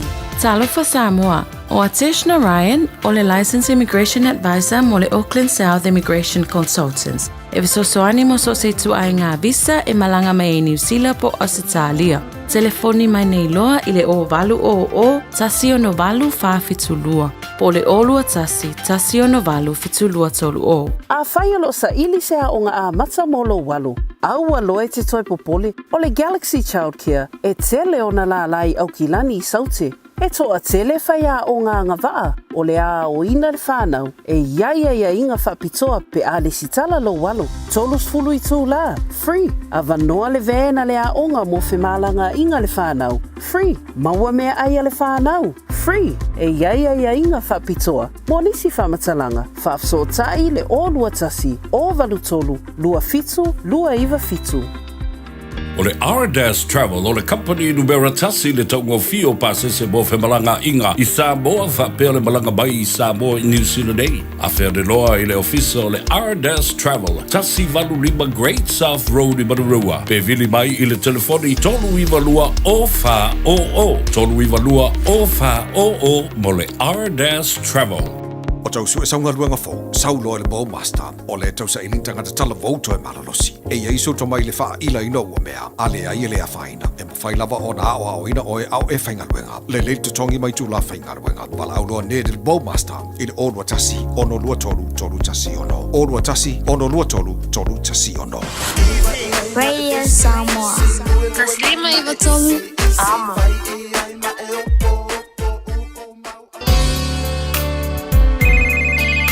Hello? Hello, San? Ia. Oi. O amai? O le manuia lava. O mene ka mai. Le manguia fo. Ai whenga luenga sisinge a. Ia o lea whapua maanga wa mai. Malo lava. Ia, nai ke lo le ia e tiria kuloa siau ki ngā ia. E se mea ngai wala au mai e. Ia ua makua le ilo a po le ale mea a kango I ai. Ke le ngei mau whala velane. Ia le fo e make sa I ma kongi ngei. Oh. Ia o le mea le ua ngaka I ma ko malos. Ia le au o vidia kuai sau te sa suani sa kama fo I whamu. Ele maua seling. Ele maua seling. Le kau kongi pide kome ki a onga. Amore mo le siau ka. Ma le kele le mea whai o lo whai. Ma ko kire I o mai ngei e whai aku ni wha na mira. Ko wha. Alua sole o langa wai maua whamanu ianga. Palanga tu inu I whafolo whamoe moenga. E te tumalo si mai iso umana onga. Oi a ole nei wa e ta o I tai se e sili leona. Ai ua malo ya oe le mama na utu I lo utu. Ai ua malo ya oe pe ai tangi mai wai fia susu. Oi a ole nei ua e la fo mai na tala. E tinga I lo loto malo ua nganga. O te tau ia oe le ma whaina motutu le ma futanga. Se ilo ngai tu I follow tino I lalo le pala pala. Ona motu sia lea o la ta uanga wha I le nei o langa. E whai ngata o oe nai sau I lo unei manawa. Ai ua malo ia oe le mama na utu I lo utu. Ai ua malo ia oe pe ai tangi mai wai fia susu.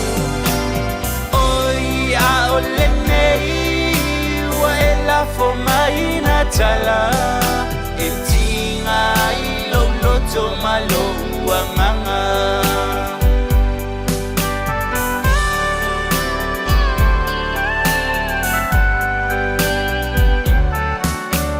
Sau o e sia utama e whai lo fia fianga. O te le toi vili atua e soso fale pamaa. Ia manuia o lou o langa mama wai sofia fianga. Alofa anga e vatu si o tina I Samoana. Ai ua malo ia oe le mama na utu I lo uta I mai ngata. Ai ua malo ia oe pe ai tangi mai wai fia susu. Sia utai a ole nei ua e la fo mai na tala. Ngata ai lo loto malo ua nganga.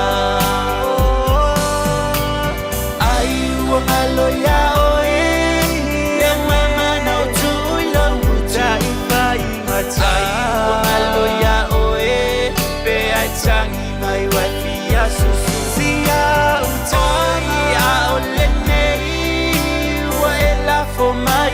tala e tinga i loto malo uanganga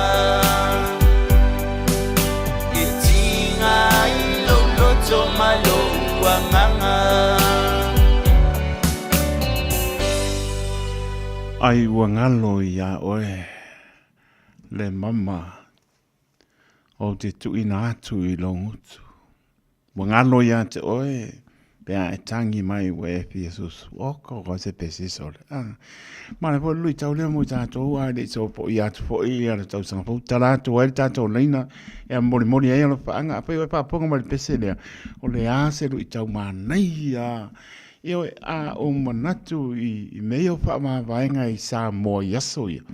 So le e maka o kia e maka o kia o le maka o kia e wapo e a ame ia le sunga le papea ngainga e morong pare tua e o mai kua pai ale lotu i le wha vaenga e o a le koru pasi e whapas pe a papea la le o mai ko ia le pakawao e mamawa le paka e o anga i whale oro e makua ole vai enga e alu lo makaro karo mai solo e la alu escape ro nungone vale karo mai ala karo aku na ia inga pe ka ngisi o vai pe sorry ai o mangi sorry o ngai lo asa vali vai ngalo vai kangi mai stina mole lo mena vai o se tupe kai ngai ave lima sulu jara ukala sorry mo ke le anga ko ia pe me ala o ka o le ke le me pa ia sa bo asi siku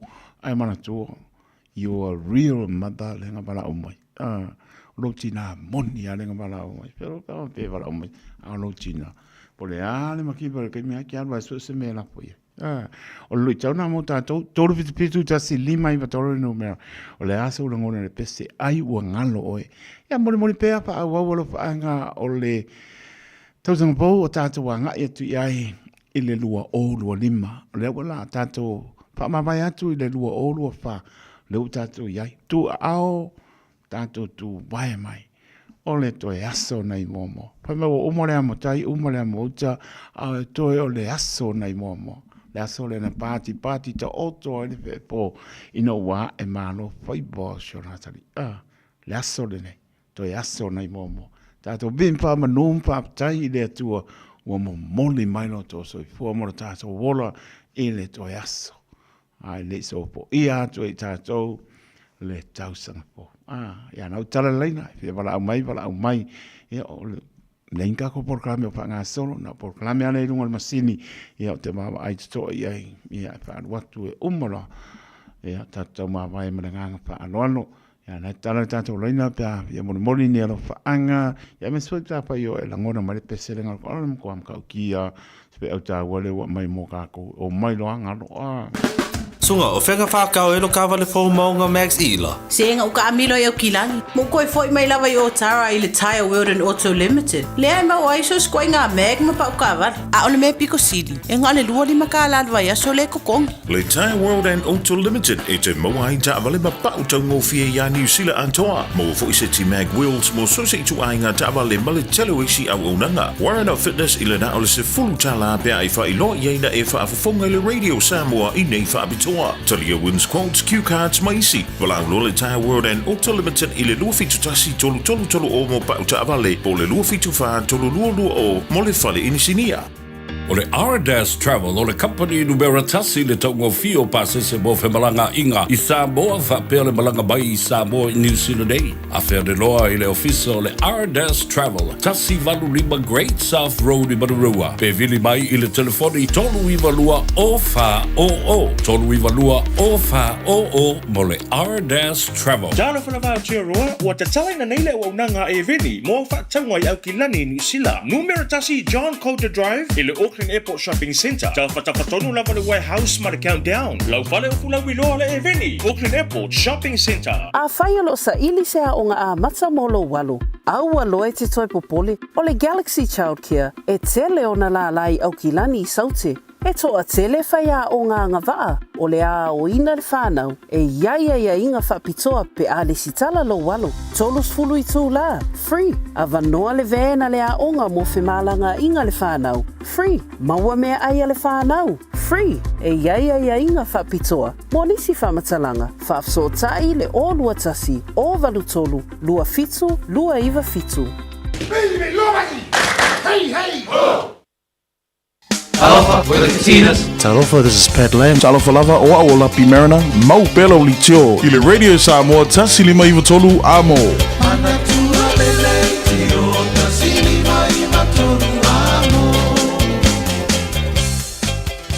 Tavi tu le mahi lua sepul balu bilu te ona tāna le tu lai tonu tonu.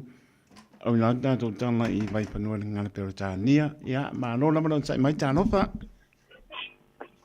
Claro, ma roso I fumo mia techo. Papitai, ni atu kisi masi ma tau sang fo, la sunga ma ainga, mai onga due po mai anga due. Ko ile, kisi masi ma tau sang fo, la wa fiona techo ma fai tua me se la ngali, o teo ta mai ya.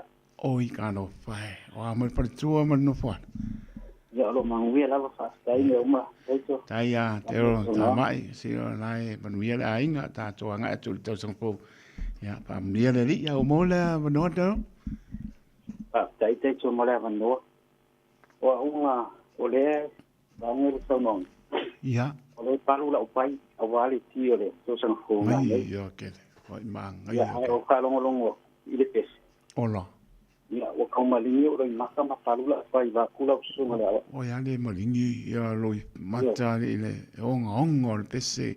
Ona upo le pese taito e se ma tango fie fai foi malu I fo le leisa so fo la sa valia ai ya kele ya mai se fo ya watangi male matua le me mo ai kari kwa dimma le fa na tangi tatuali nina ka kai ya u por pese na sa wa ya sa u fa fanga u fa susu ni era ten sa mana o mi ai le tenyo tausi mai o la I se yo salmai se yo o matua maua manuia ma o le poto ma le atama ngalolo ya ale o ngalo ma tua ana no ele loto ma o na o se tanga te to singa tua te tu tai lava te o halo tai e me na tau tani ele loto ma le nganga I u polpes ya ai te tel to o u puai o te se lo ma ai lu tau wai ta to lu tau binai yo fai mo se lu tau fo o nei tau sanga e me ta to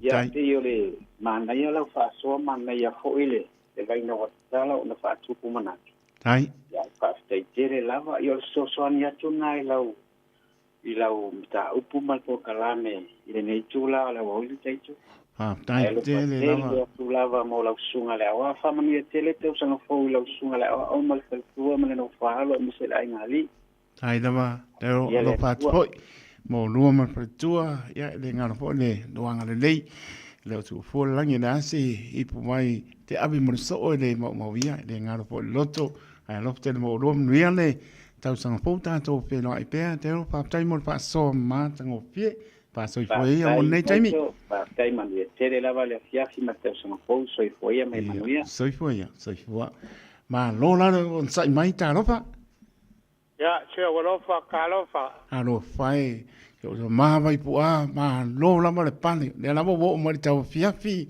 ya pe ale upo e to ya so no mo le we tu au mo tu vai me se le mano si ta no o le ase ta o le ase ta la ngona fa tau ba ai fa ta ba tu le ngang pa lo vai pua ya fa fe do ya fo I le ngang fi kele vale loto fa tai le tua ni era ma fai un ka ko fa sanga ile ko aso de ke kausaga le aboa ni era alo fa lo ku pe ya alo bo pe le ba lo se lo si foga tai ya olo ko ka ko ya le po le o le loko ai fa ya be uba ma ni era sa no la ko la ko so ri ba ka ko kai le lan tai ya e bo wa pa si ga ba lo ga lu e kai ko ai la ba vai po alo ka wa ka wa sko ba la wo fioga na lu e ba ile kai bi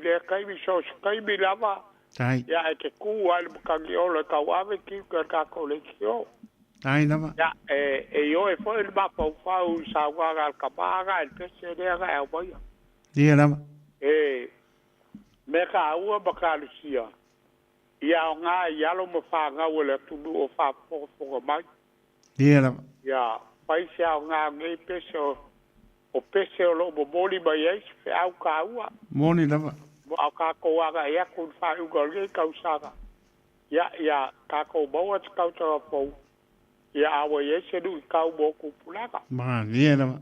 Ya o ai fa bu ya ga ia o gol ge ya bo ka u o ba ko bo wa kai ko. Ia. Ai. Sao noia. A ba ya ku le ka usara fo ga u ai ga u ba ka fa ya ko kede. Pe a o pa fo ba ia ai gal ko igal gei o mai puado a ba utai ya mai o fako I whakaloa ya ai gal si o kiga ya o ke alofa kere aku mo o kou ai bai se foi kabali I mu whai launga o e o mau malo le ga le kua si o ka kou o fako kabali I mu whai launga par kua mo kausi sa o ma le ala I au baga e o whagau ka ko baua se kausa ga fou fia. Ya, fa pe foi ai ga si o kabai kuai vai e ba fosi. Ya, fa bugui atu le tua. Ya ke o ko uwa ka ko baua se kausa ga fou fia. Bori aku fa giagale. Kausa ga fou pulega ka ko le kio. Tai lava. Tu ga fai au. Ya, lui ponifasio ba fa tua ya andi. Ya, fa pe foi le fioga le di pule, le ko faias, se mau sa gala mataiu, ba le pule gal ka ko le kio, ya ka ko boa se kausa ka fau fia, e kubu I fa mgiaga. Tai. Ya, oga ia uo babae, ya, kuba upeare, le gaga fia ka ko bapukaga, ya, fa boe le anga leo le tua, yo ko auria barbaguia kausa ka fou pa ia ka ko vi ia ile alofa balanga le yo le tua tai mo dia ko fa dia ka kausa ka fou si ko ba fa au e suga ele fa au fa todo ko iga fa todo po giu fa ba usiri bal fa le tua ia arriva a baixet ki a ko iga ia bagoa ko video ka bal fa le tua ia lo taga ia baixet si ba ko ka le sia le la vaku ko iga sa giga gagai ya talo sia ya bo le ola bal balos ya fi awa ya ku sa giga fa ba ku ala ka ga ge ko sara pa ku sai bale alo fo le tua kai ko ya fa bugia le ka sa fo ya ke oi bal par ku bal go falo ai aba se la ba si o kiga ro ku I bai budi paga e alo I faiva tai lava. au ke fai Ai pua. abu ia o gacho I fua bai lo fasi go baga Tai. o lo fai bo be fia ia ke o ia fa pega poisi o kira Tai lava. le tal siere lo fa le tua ia bo pere so I fua ba lo iga o kira ia kap ia o faiva Tai. ia o ai o si o korua ia fai o ai ga lauri pe ai ga sa ai lo ya fa bugia ku ka so fo ya ke ko ya pa pe fo ya ga so ko ruo se ba be fa gari bugia kele ka so fo ya o fa pu va pega ko kele gis lo fio ba ka ko lega ai bugia la va ki ke kai ko ga ya fiapi Ma lo pa tai mai pua lo pa tu ina lama lo pa mlianga maru ta to tunu ya mespo lo pa ta ba pena po na ngana le li a po lo so fu ya pa mano longa le ma lo pa le le fa ngo fi tai ni te ngai manga se ngasi ya lo pa tu te mano lo ai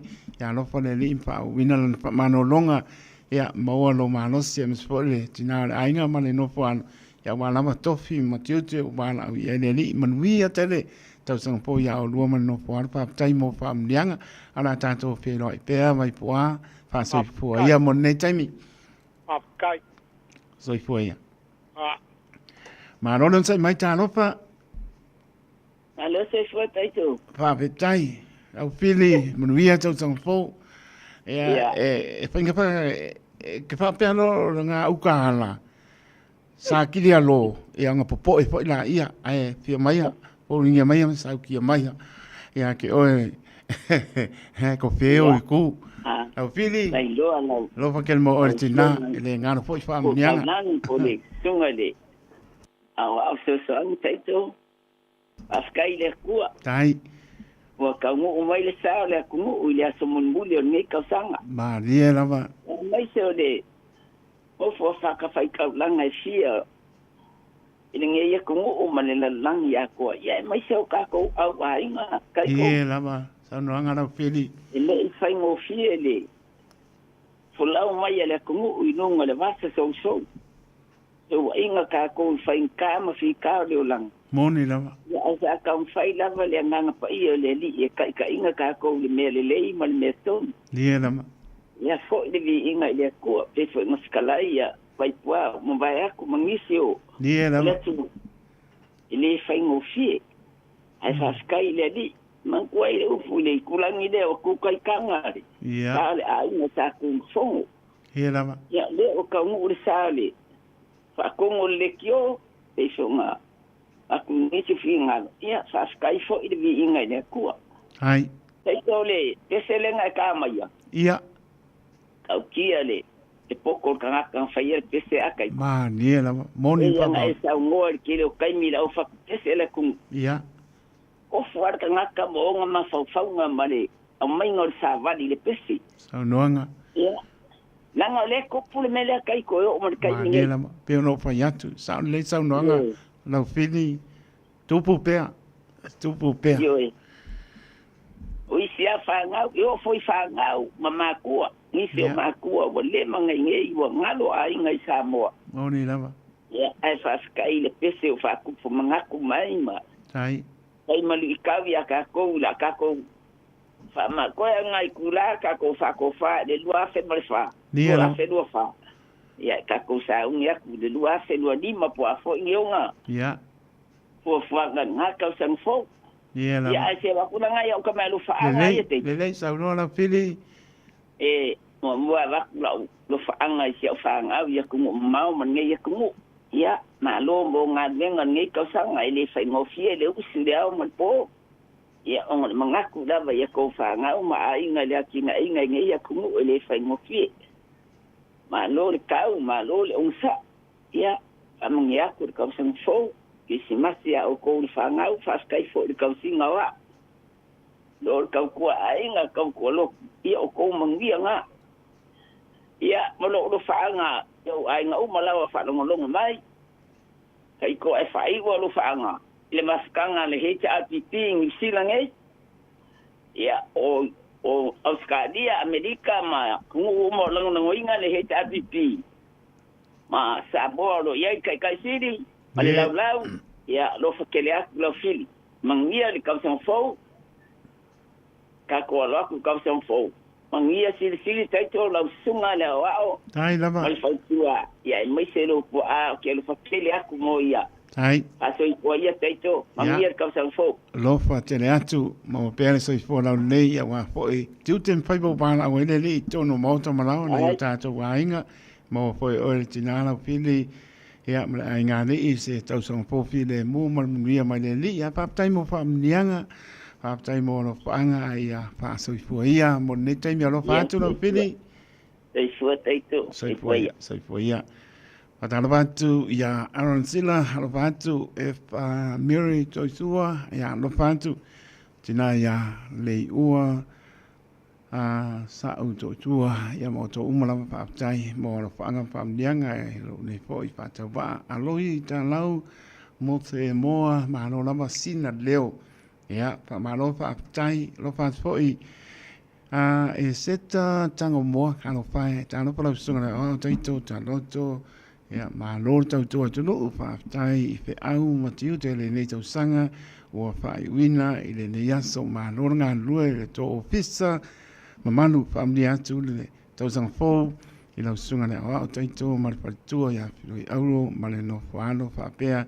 se o tu a tina ia tu mafa whaaptaitele lava E se tatanga moa, whaptai au tua whine, Happy New Year, your beautiful family, manuia lau tiute, whaai o le nei po i tau sanga, toru tasi, se puru lua o lua wha, ropa tele atu, whamlia po i le tua au tua whine, se tatanga moa, ia male a inga, tai mora whaanga, i masoi o tātu tina, ropa tele atu, Penise o sa vale, male a inga ka lo whaatu, whaptai mo whamnianga, Penise o sa vale, e a leo whai ui whone nei tau sanga i le anga le leo lo tātou tua, roi male a inga, pe anga po i a tioni tau ti male a inga, mea le tau sanga fau, tino, fau muina, e a maa lo lava, maa puta mai, Lucia sau so, waha mai Australia, maa puta tu sini Australia, whaptai Lucia sau so, mea po o tau tinai a ta ele tol pai li i pele,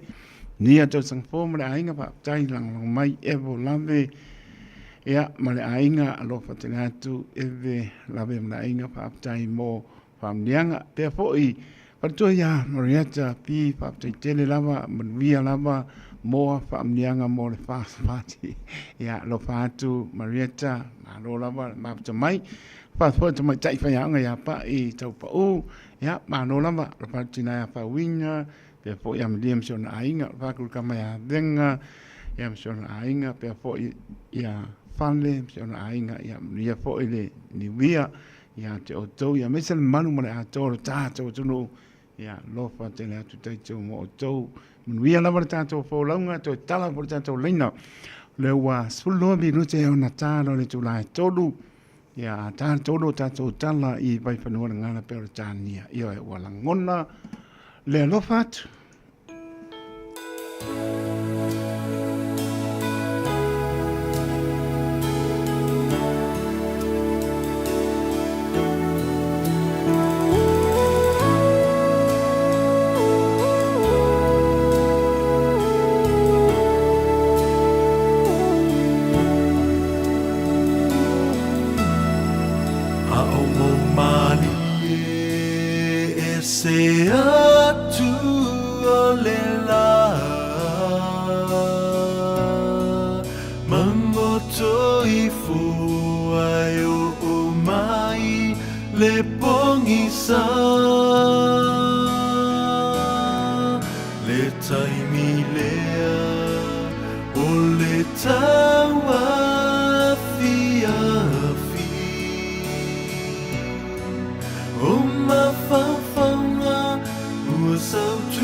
Ua na ole Radio Samoa se furulima iwa toru a mo e tautuaina o e ilaungangana fitu aso le vai aso.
Talofa Samoa o Jerome Gray lenei. Pe o e ti e lau ta vale po e whaafonga mai ilo maota. Ia tu upele ni lo lau le tio le sfululima iwa tolu a mo. Radio Samoa, numera tasi I New Zealand.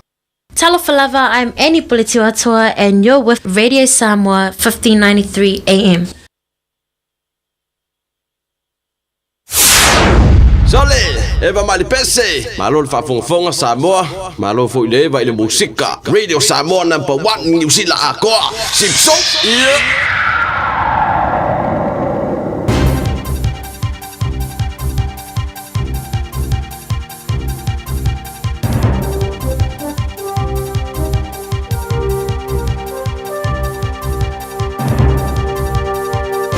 In this update, all 8 youths who climbed onto the roof of a justice facility in Auckland's Wiri have come down.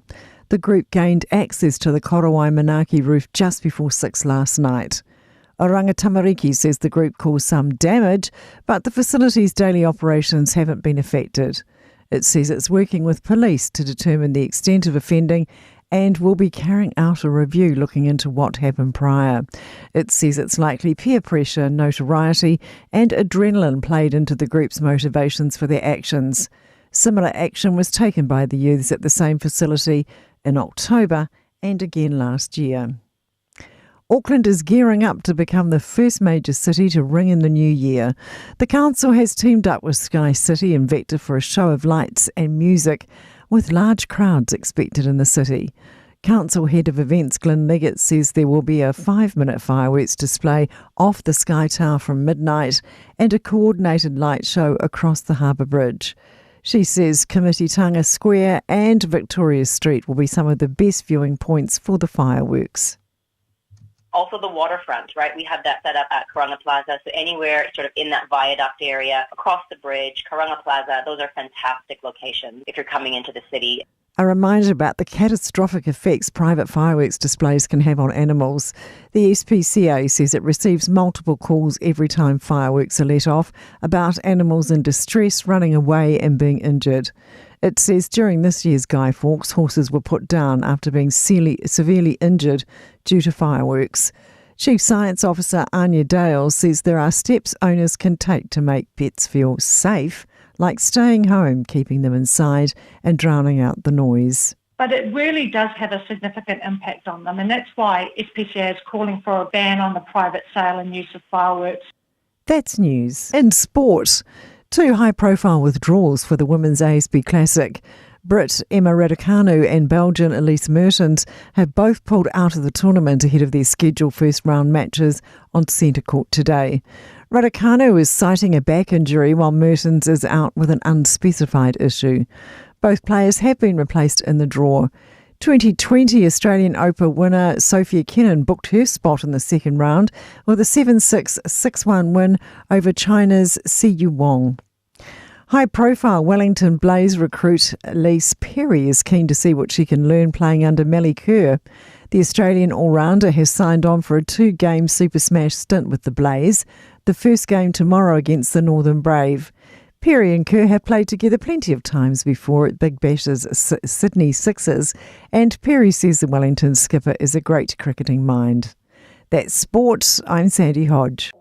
Radio Samoa. Taslima ivatolu. Amo. Masala ua e vaai I fale fo mai, po o taa vale ale fono ma e whape ane, ua nao au nanga tau soifua malolo ina ma nifo mātau te whaia. E tele le whasosoani e maua ia mātau. Whasosoani mo le ola manuia o le mawhauwhau. Polo kalame e tau fia ai le tau mawhatapaa. Whasosoani mo tina ama pepe. Whasosoani mo whaia o siaki I le whale mai. Whasosoani mo sauwanga I a inga. Whasosoani mo whanau ua hiu ma le a onga. Mo nisi whamatalanga, tanga I ane I lupenga ta whailangi www.thefono.org. Pe vala au, le o valu selau, fono for you. O valu selau, tolu ono, ono whaavalu.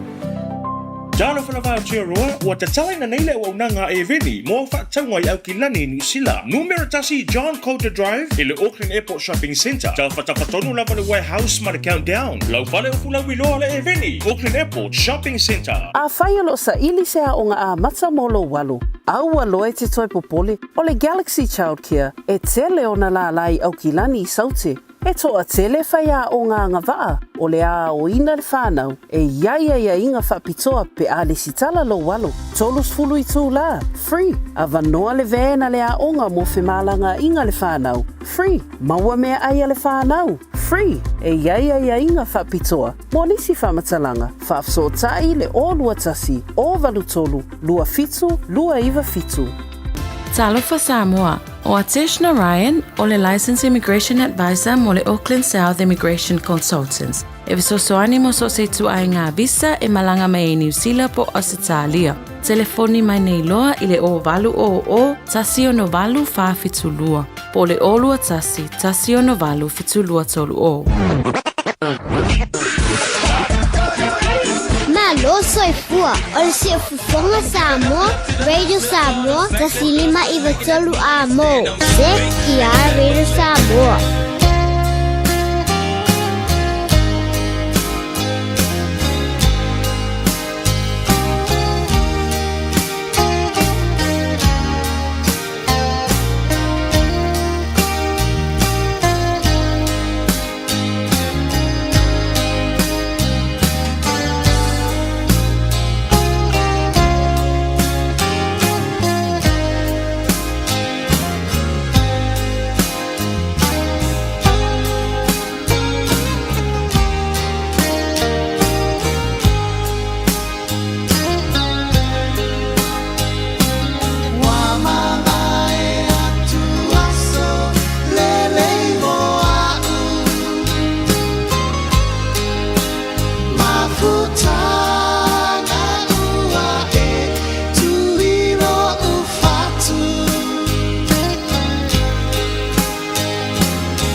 Se pongmare o le tia maa be, io e le ngano fo i le tautua.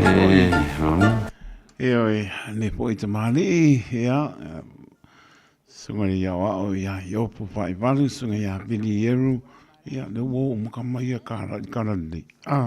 Te po ia papo, ia, me se po i, ia, alo tu mau pea, ta le ni wanga ba o po i ai, mea le mo moni ala upa aptai, te minga lua e po i, te minga no po i na matu la pa maroma pa aptai, ia, mea no fa le li manga ba e po i tangata, ia, ta le ni au ore tanuina, Maratua, o le tā leni e tasi, ngā rura o ka mare makangu e le se mega mauai. Wapo o le alu whai whiu ngā ro le ri.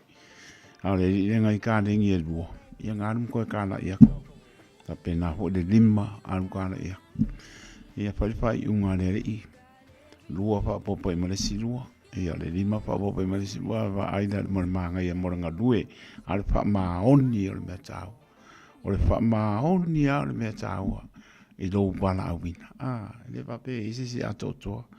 Ea ai, tātou tau mwhai lawa e whai mea siri ono le alofo le ri e wha maoni. Ka walanka wha maongi le ri. Ia, o lumana e e tau sanga pou. Wa poni patia. Ia, wha ngalo ia i nuu e ngalo ai mea. E le toi mana tua e tātou. Wa po ia uma. Wha ngalo lo. Wha mea ngalo atu le nuu e ngalo ai mea. Ia, le toi mana tua e sesi. Ia e potua i mai lama mele le uma tātou tia ngai atu ia. Ia a unu mana i le tau sanga pōlu o olu o lima. O tātou ia le pia le toi aso. Ne poi tau sanga e la ngona pia i pira ngalo mo tātou roto. E le ngaloa. Le matau tia o le alofa o le ri. Ia e leo sa tātou a mea tonu e leo sa tātou poto e leo sa maros. Wha maoni a le alofa o le ri. Pe tātou te pio pām tātou le tonu. E tu sarkaka mi o kongar kaka le tonu. I le alofa o le ri. E tu ua manoa. Mana ia. Tu ua manoa le ri. Ia te oe maa uma tātou uma. Ia ole paitaria la le nāne. La mei te soi pua mō lai teitu. Ai tātou te whai mea silia. Mō le atua. Pe o nā alofa i le ri. Whai mea sili mō lo tau soi pua mō lo tātou ora. Ia e pe sili o lea. Ea, koe pisi o ka ko le alofa le tua e ala ia Yesu Keriso. Tō tasi le ano pele o le li, ele i whāro toro to lua, o oilunga le sā taulo, ma liuti ngā, tau le vāo le langi, ma le langi. Ia, lan sā i linga le nā wā o tātou na le ilo. Le alofa rana o le tua e o man le fiafi. Tai tōnu, tātou te la ngona pātas. Le fiafi mana tu natu pēa, ia so umane alofa le li. Ia le psingia lo na alofa ma lona ngare lei. E le psingia lo na alofa ma lona ngare lei. Ia so uma. Awani ngaro le tangata soifua. E lea o ia lau pu ata mwhai ngā. E sā ia taitona o a eile ma malo le atunu o sā. Ia e maa ngaloa. Lau tō o te lii o no le alofa le li e tu alaloa. Tau mwhai atu fo i mō tātou umalama. Ia tātou te oa i lea tua e pātontong po laulon lava nganga paia orpso soani sili lea mō tātou. Ia pa mānor fo lau, pāptai Samoa, pāptai fo launga. Pe aono pa atu ea e maunga i fo i vanu. Fi tāma pa ingtāo le ala i tau wasa mai. A pe moe maota malawa i nisi. Ia lo tu uare tō te le pai aron whingalo. Tātou bibi ai pēmpa manu i le atua. Nau o tātou tu aum tu vai mai le. Toi a fiafi o le nei boi tau sang. Lua o lua pā. E oi. Pa ngalo loa le tua nai. Tātou tā moe puno wa. Le alofa le li alofa atari tali mai moe tātou. Ia. Alofa le li. Tau taipe o ia lo tātou sā. Ia ma batu e roto soi fuama lo tātou wola. Pāptai tofu ai ono tau tono. Pāmano pāptai. Tai mo whaamnianga. Lo maputa mai Utah i Amerika. Lo whātu mo tau. Le ua aso lua mātou. E aso ngafua o tau. Lo ptene atu. Ia o tau ia turo e mau. Pāptai tofu ai ono tau tono mala ainga. Tai mo whaamnianga ma lo whaanga. Lo whātu fo i fo whanga umolo. Papenan tau mpai atu iai ia mo le tau sang po i nei e tātou maua i le anga le leo lo tātou tua. O le taimi rau tau mai su fitu ma le apu me tutu te ai nei tu nai toru tau tua le Radio Samoa su lima i wa toru a mo. Na tau tala le tātou leina ea o alofa anga muli muli a ia tātou tau mamai po nei aso ea ai alofa te le atu le leinga ma le pionga te akono ea o lo wapena na eva mai ma rola ma papatai le ma puta mai le po e fiafi manuia po i pun mangafa ma a ingali me swale maro sia tato e kale sia lo te le atu tato mtapale ma na vale e ka asai worry lo te le atu te mam te na o so mo pa pensa na para witi pe po i sungai o am partua pionga te akono partua pa lor fo lau e ula mun pata autodia nisi manu le kalesia pe o le pionga te akono ia mo sky lofa tele mo sky manu ta vivi levan pe ngai mati nga o le chino ai manu le on sai le fengo fiau silfia le ia lofa tele mo sky lueva ia pa manu longa le li pe po le na ya miliane male no falo ma lo le tausi tama ya mo lo ma lo si tato pia e li mo sa po pena po ti nam tu ya la urto ya lo fa te atu mo le atu fa anga tato e kane sia to otto ai lo mo nga si nga o tino e ma otanga singa se otanga tama tu lo fa te atu la urto ya pena po ti nam tu ya sopo si tangata ya lo fa sopo mo ia to so po tato pe do sauninga o se fulu nani ya pe po ile fine ato tu sini ya lo fa tu lo tele le le sme pantana pa mano longa ya tu era patsi o to atina ya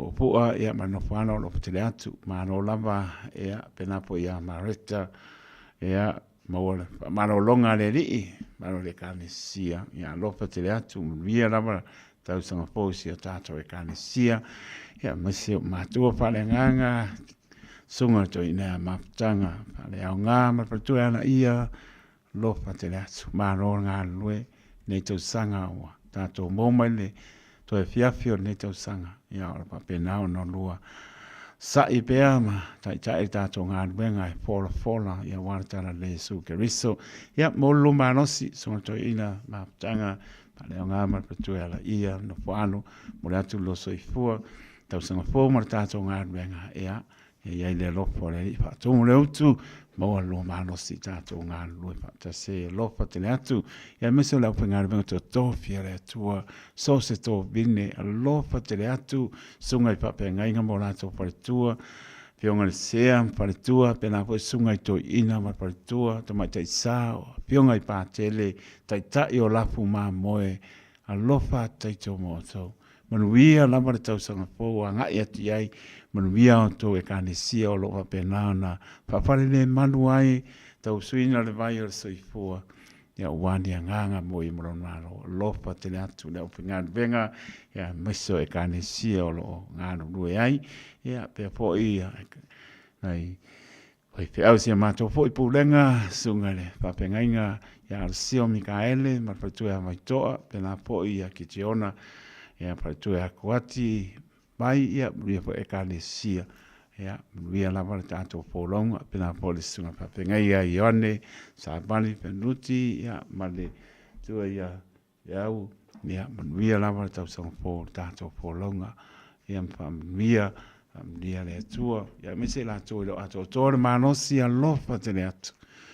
sa nia le ilan pa mano longa e pa yatsu ia mo manosi a onai a inga pa no ni se pele ma tanga mo sia maranga maniu a mese le nganga le li tato mo va tasi le anga le li mo no file mu ia tai yatu lo to soifua tato mo sta usanga fo Lucia sauso ya lo pa su ainga ya mai sini Australia pa te tele la tai lo munia po e si o tato tina ya to mapa lo fatu mam mon vira tau sanga fou pe po tu pina stoi ma Patrick ia i ta pua ia pa pe po ile sunga ia o ia le va asimiti ni sa ma poano pe po ia lenga ia tu ia e tau ia ma si via ma ainga mai o tō malama ia lofa te le atu o tō. Mai a tātou por kalame le I think a minute ia te tala no mo tātou leina ia to e lofa anga nāle tau sanga pou ia tātou dia le lofa maranga le tai alo sina ati mai meravat a lofa te le atu ia masoi te amatua ia na lau tawa sa pepe tuli mai Hendon Avenue a lofa te latina taimo famnianga dai se o lofa anga lofa to ia Maria Situ pena po ia Hearts ia mai la to umalaba oi po ia lofa po ia Charles bonus to fu ia to ia lofa po pinga chako ne po ngafa va tu ia lenga ia manola valeva mai ia patoea Marietta pi male ainga ia ia lava o tau alofa tu mo tau malama mai tato por kalamelea to tana tato leina ia te le tu ua le leina po ia mo ho imano longa i le alofa le ia o le tato por kalamele think a minute 24 hours a day, 7 days a week, Radio Samoa streaming live on www.radiosamoa.co.nz. Just think a minute. It could change everything.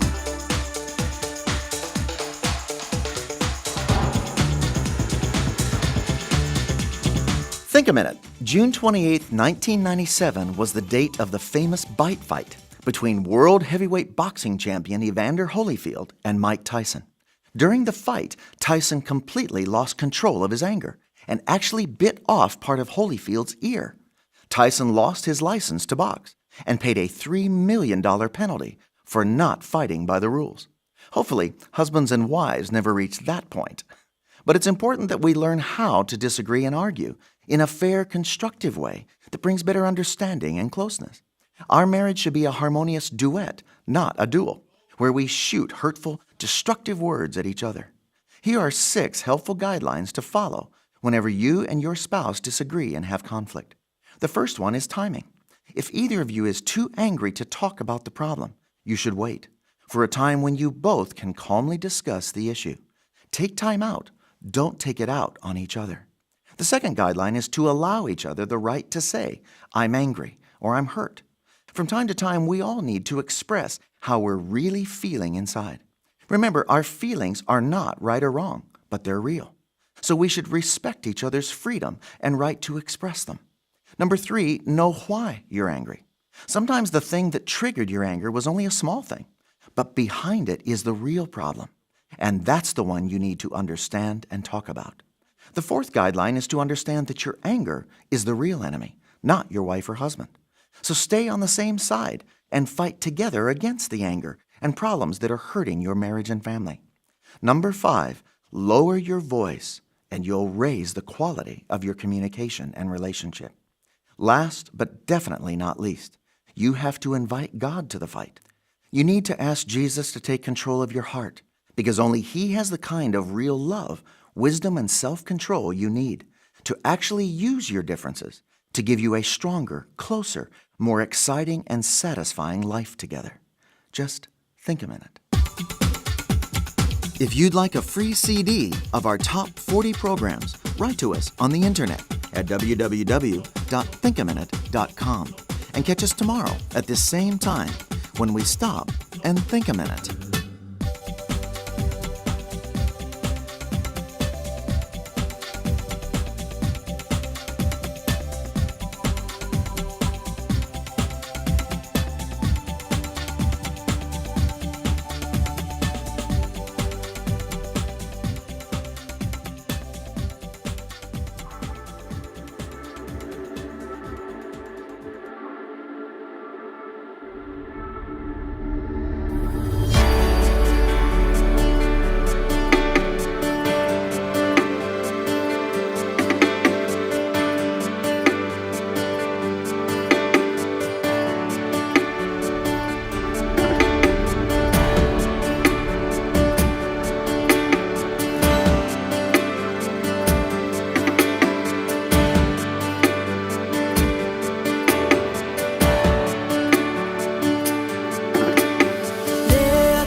Se pongmani aleluia wo se te mautou o te pese pa mai atu le Fofogamua think a minute a wina te ngana pero tania te lu tau lu tau wina i tātou ni te maro le rolo mo pa ponga ia so ponga nei Fofogamua I le tau sang po pia dia le ngare le mai o lo tātou tua los po van minute o na tano le tu la pa ta tono ria na maro le tātou tulu ia mai se o tātou mana tu natu pi le mo le ngare le o le li I toi tu la le tātou ia tau pia pia o toi aso o le nei tau sanga e maofo to pinangalo mo tātou loto le ngare le o le li tātou tu mau pia ma mana tu alo na lofa I aso uma Wai tātou tsoi fua maora e lempa I ase mea.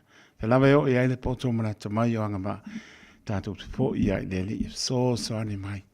Mo I tātou I aso umano to tsoi fua mono tātou wona. Manu iana fo longu Samoa. Pa mnuia. Mai lawa I monga maulunga pa ia se o au pito I titi. Manu ia tātou fo longa I tu la.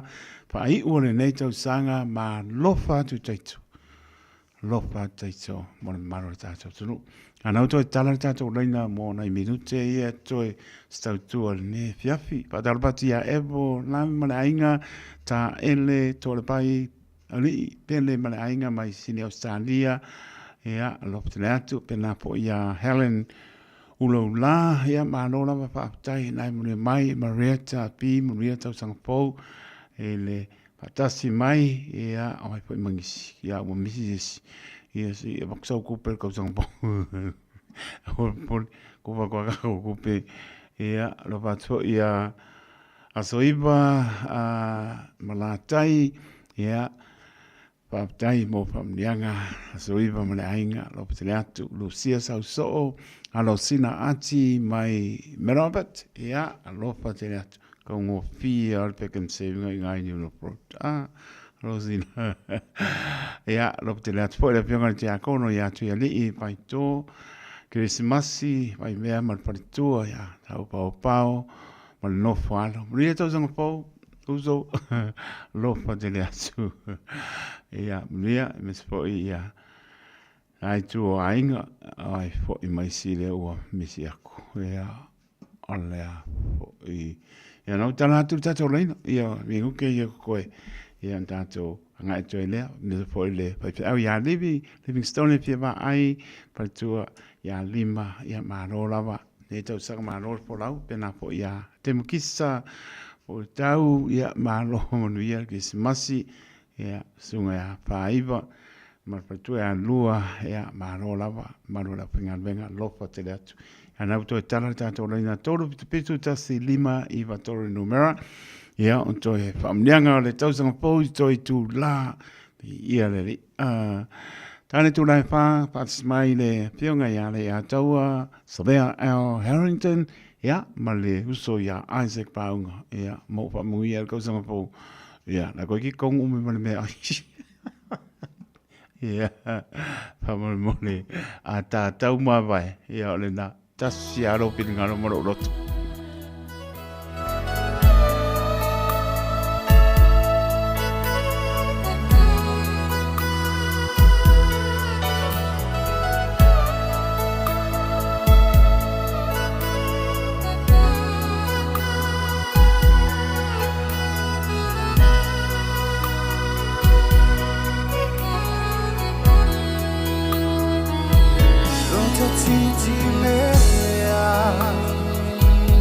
Fa pele pele lo tai tutino le va e se e te malu e fale suli ole ele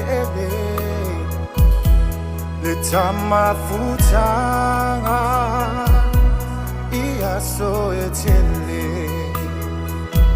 Atama bae e pio taloto le tama futama awane imangoto awane ngalo neli ilo utamua panu mai langi I o lagu whanua Wale o se uo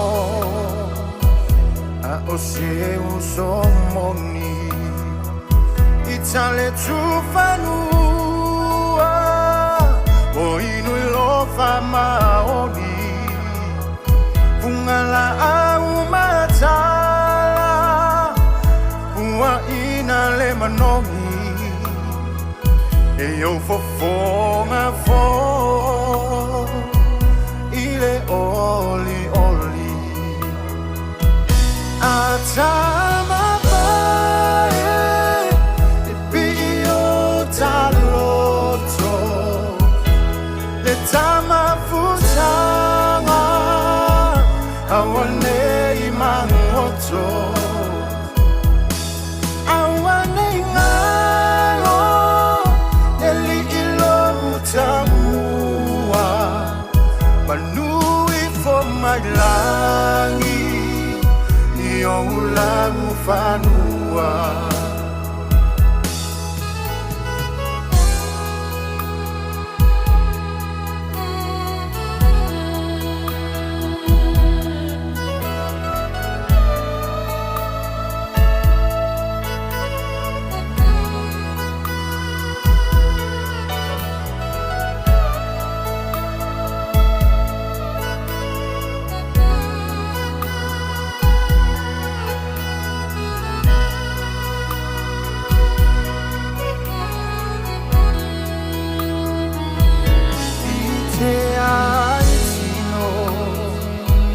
Waiva o matinga Esa pitila whainga Zama ilo la lenga Tivao o awhia Ne ingalo mai Ai pele o e iloto He se tito lai Atama bae E pio taloto Le tama futanga Awane I mangoto Awane ngalo Neli ilo utamua Manui for my langi Iyo ulagu whanua Atama bae E pio taloto Le tama futanga Awane I mangoto Awane ngalo Neli ilo utamua Manui for my langi Iyo ulagu whanua Manui for my langi Iyo ulagu whanua Manui for my langi Iyo ulagu whanua Ia, tā māmainga le nā, ia e tū pata speo tō pingano mo tātou loto e tū mau I lumo le rei, ia mo tātou fō lau patasi ai, I le mātango fie o le atua, o ia lava e tau tailo tātou sā, whai o le nei tau sanga, so e nai tū lao tātou maua le o tau sanga fō, ia lofa le rei, mo moni ai no tō soi fua mo tātou ola, o lofa anga nā, o lofa nā, o lofa nei. Malo tusa le li so tātou munia. Tau tono le ase anga wale tau to mali.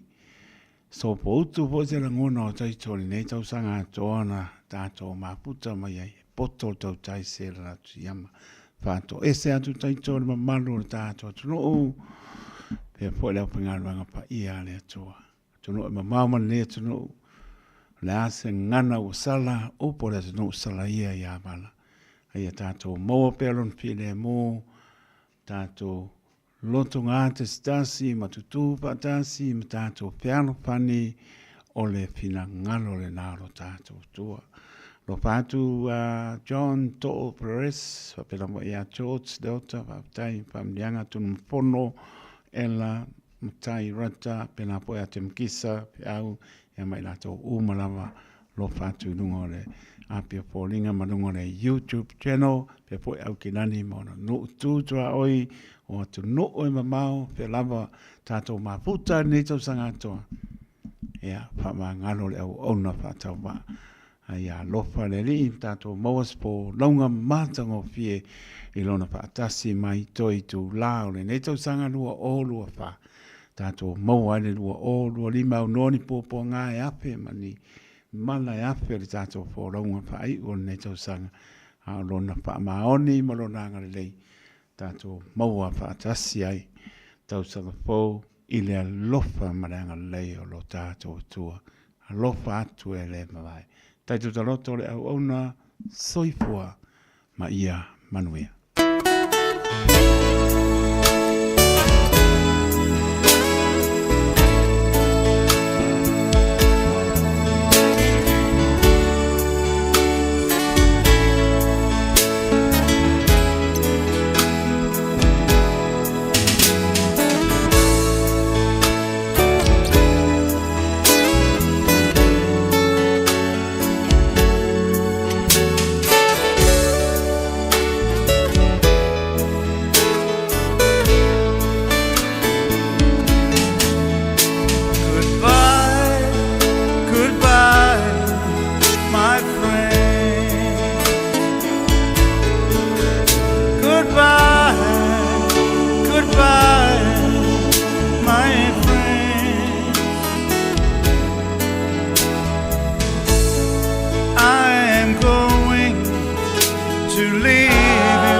Dear brothers and sisters,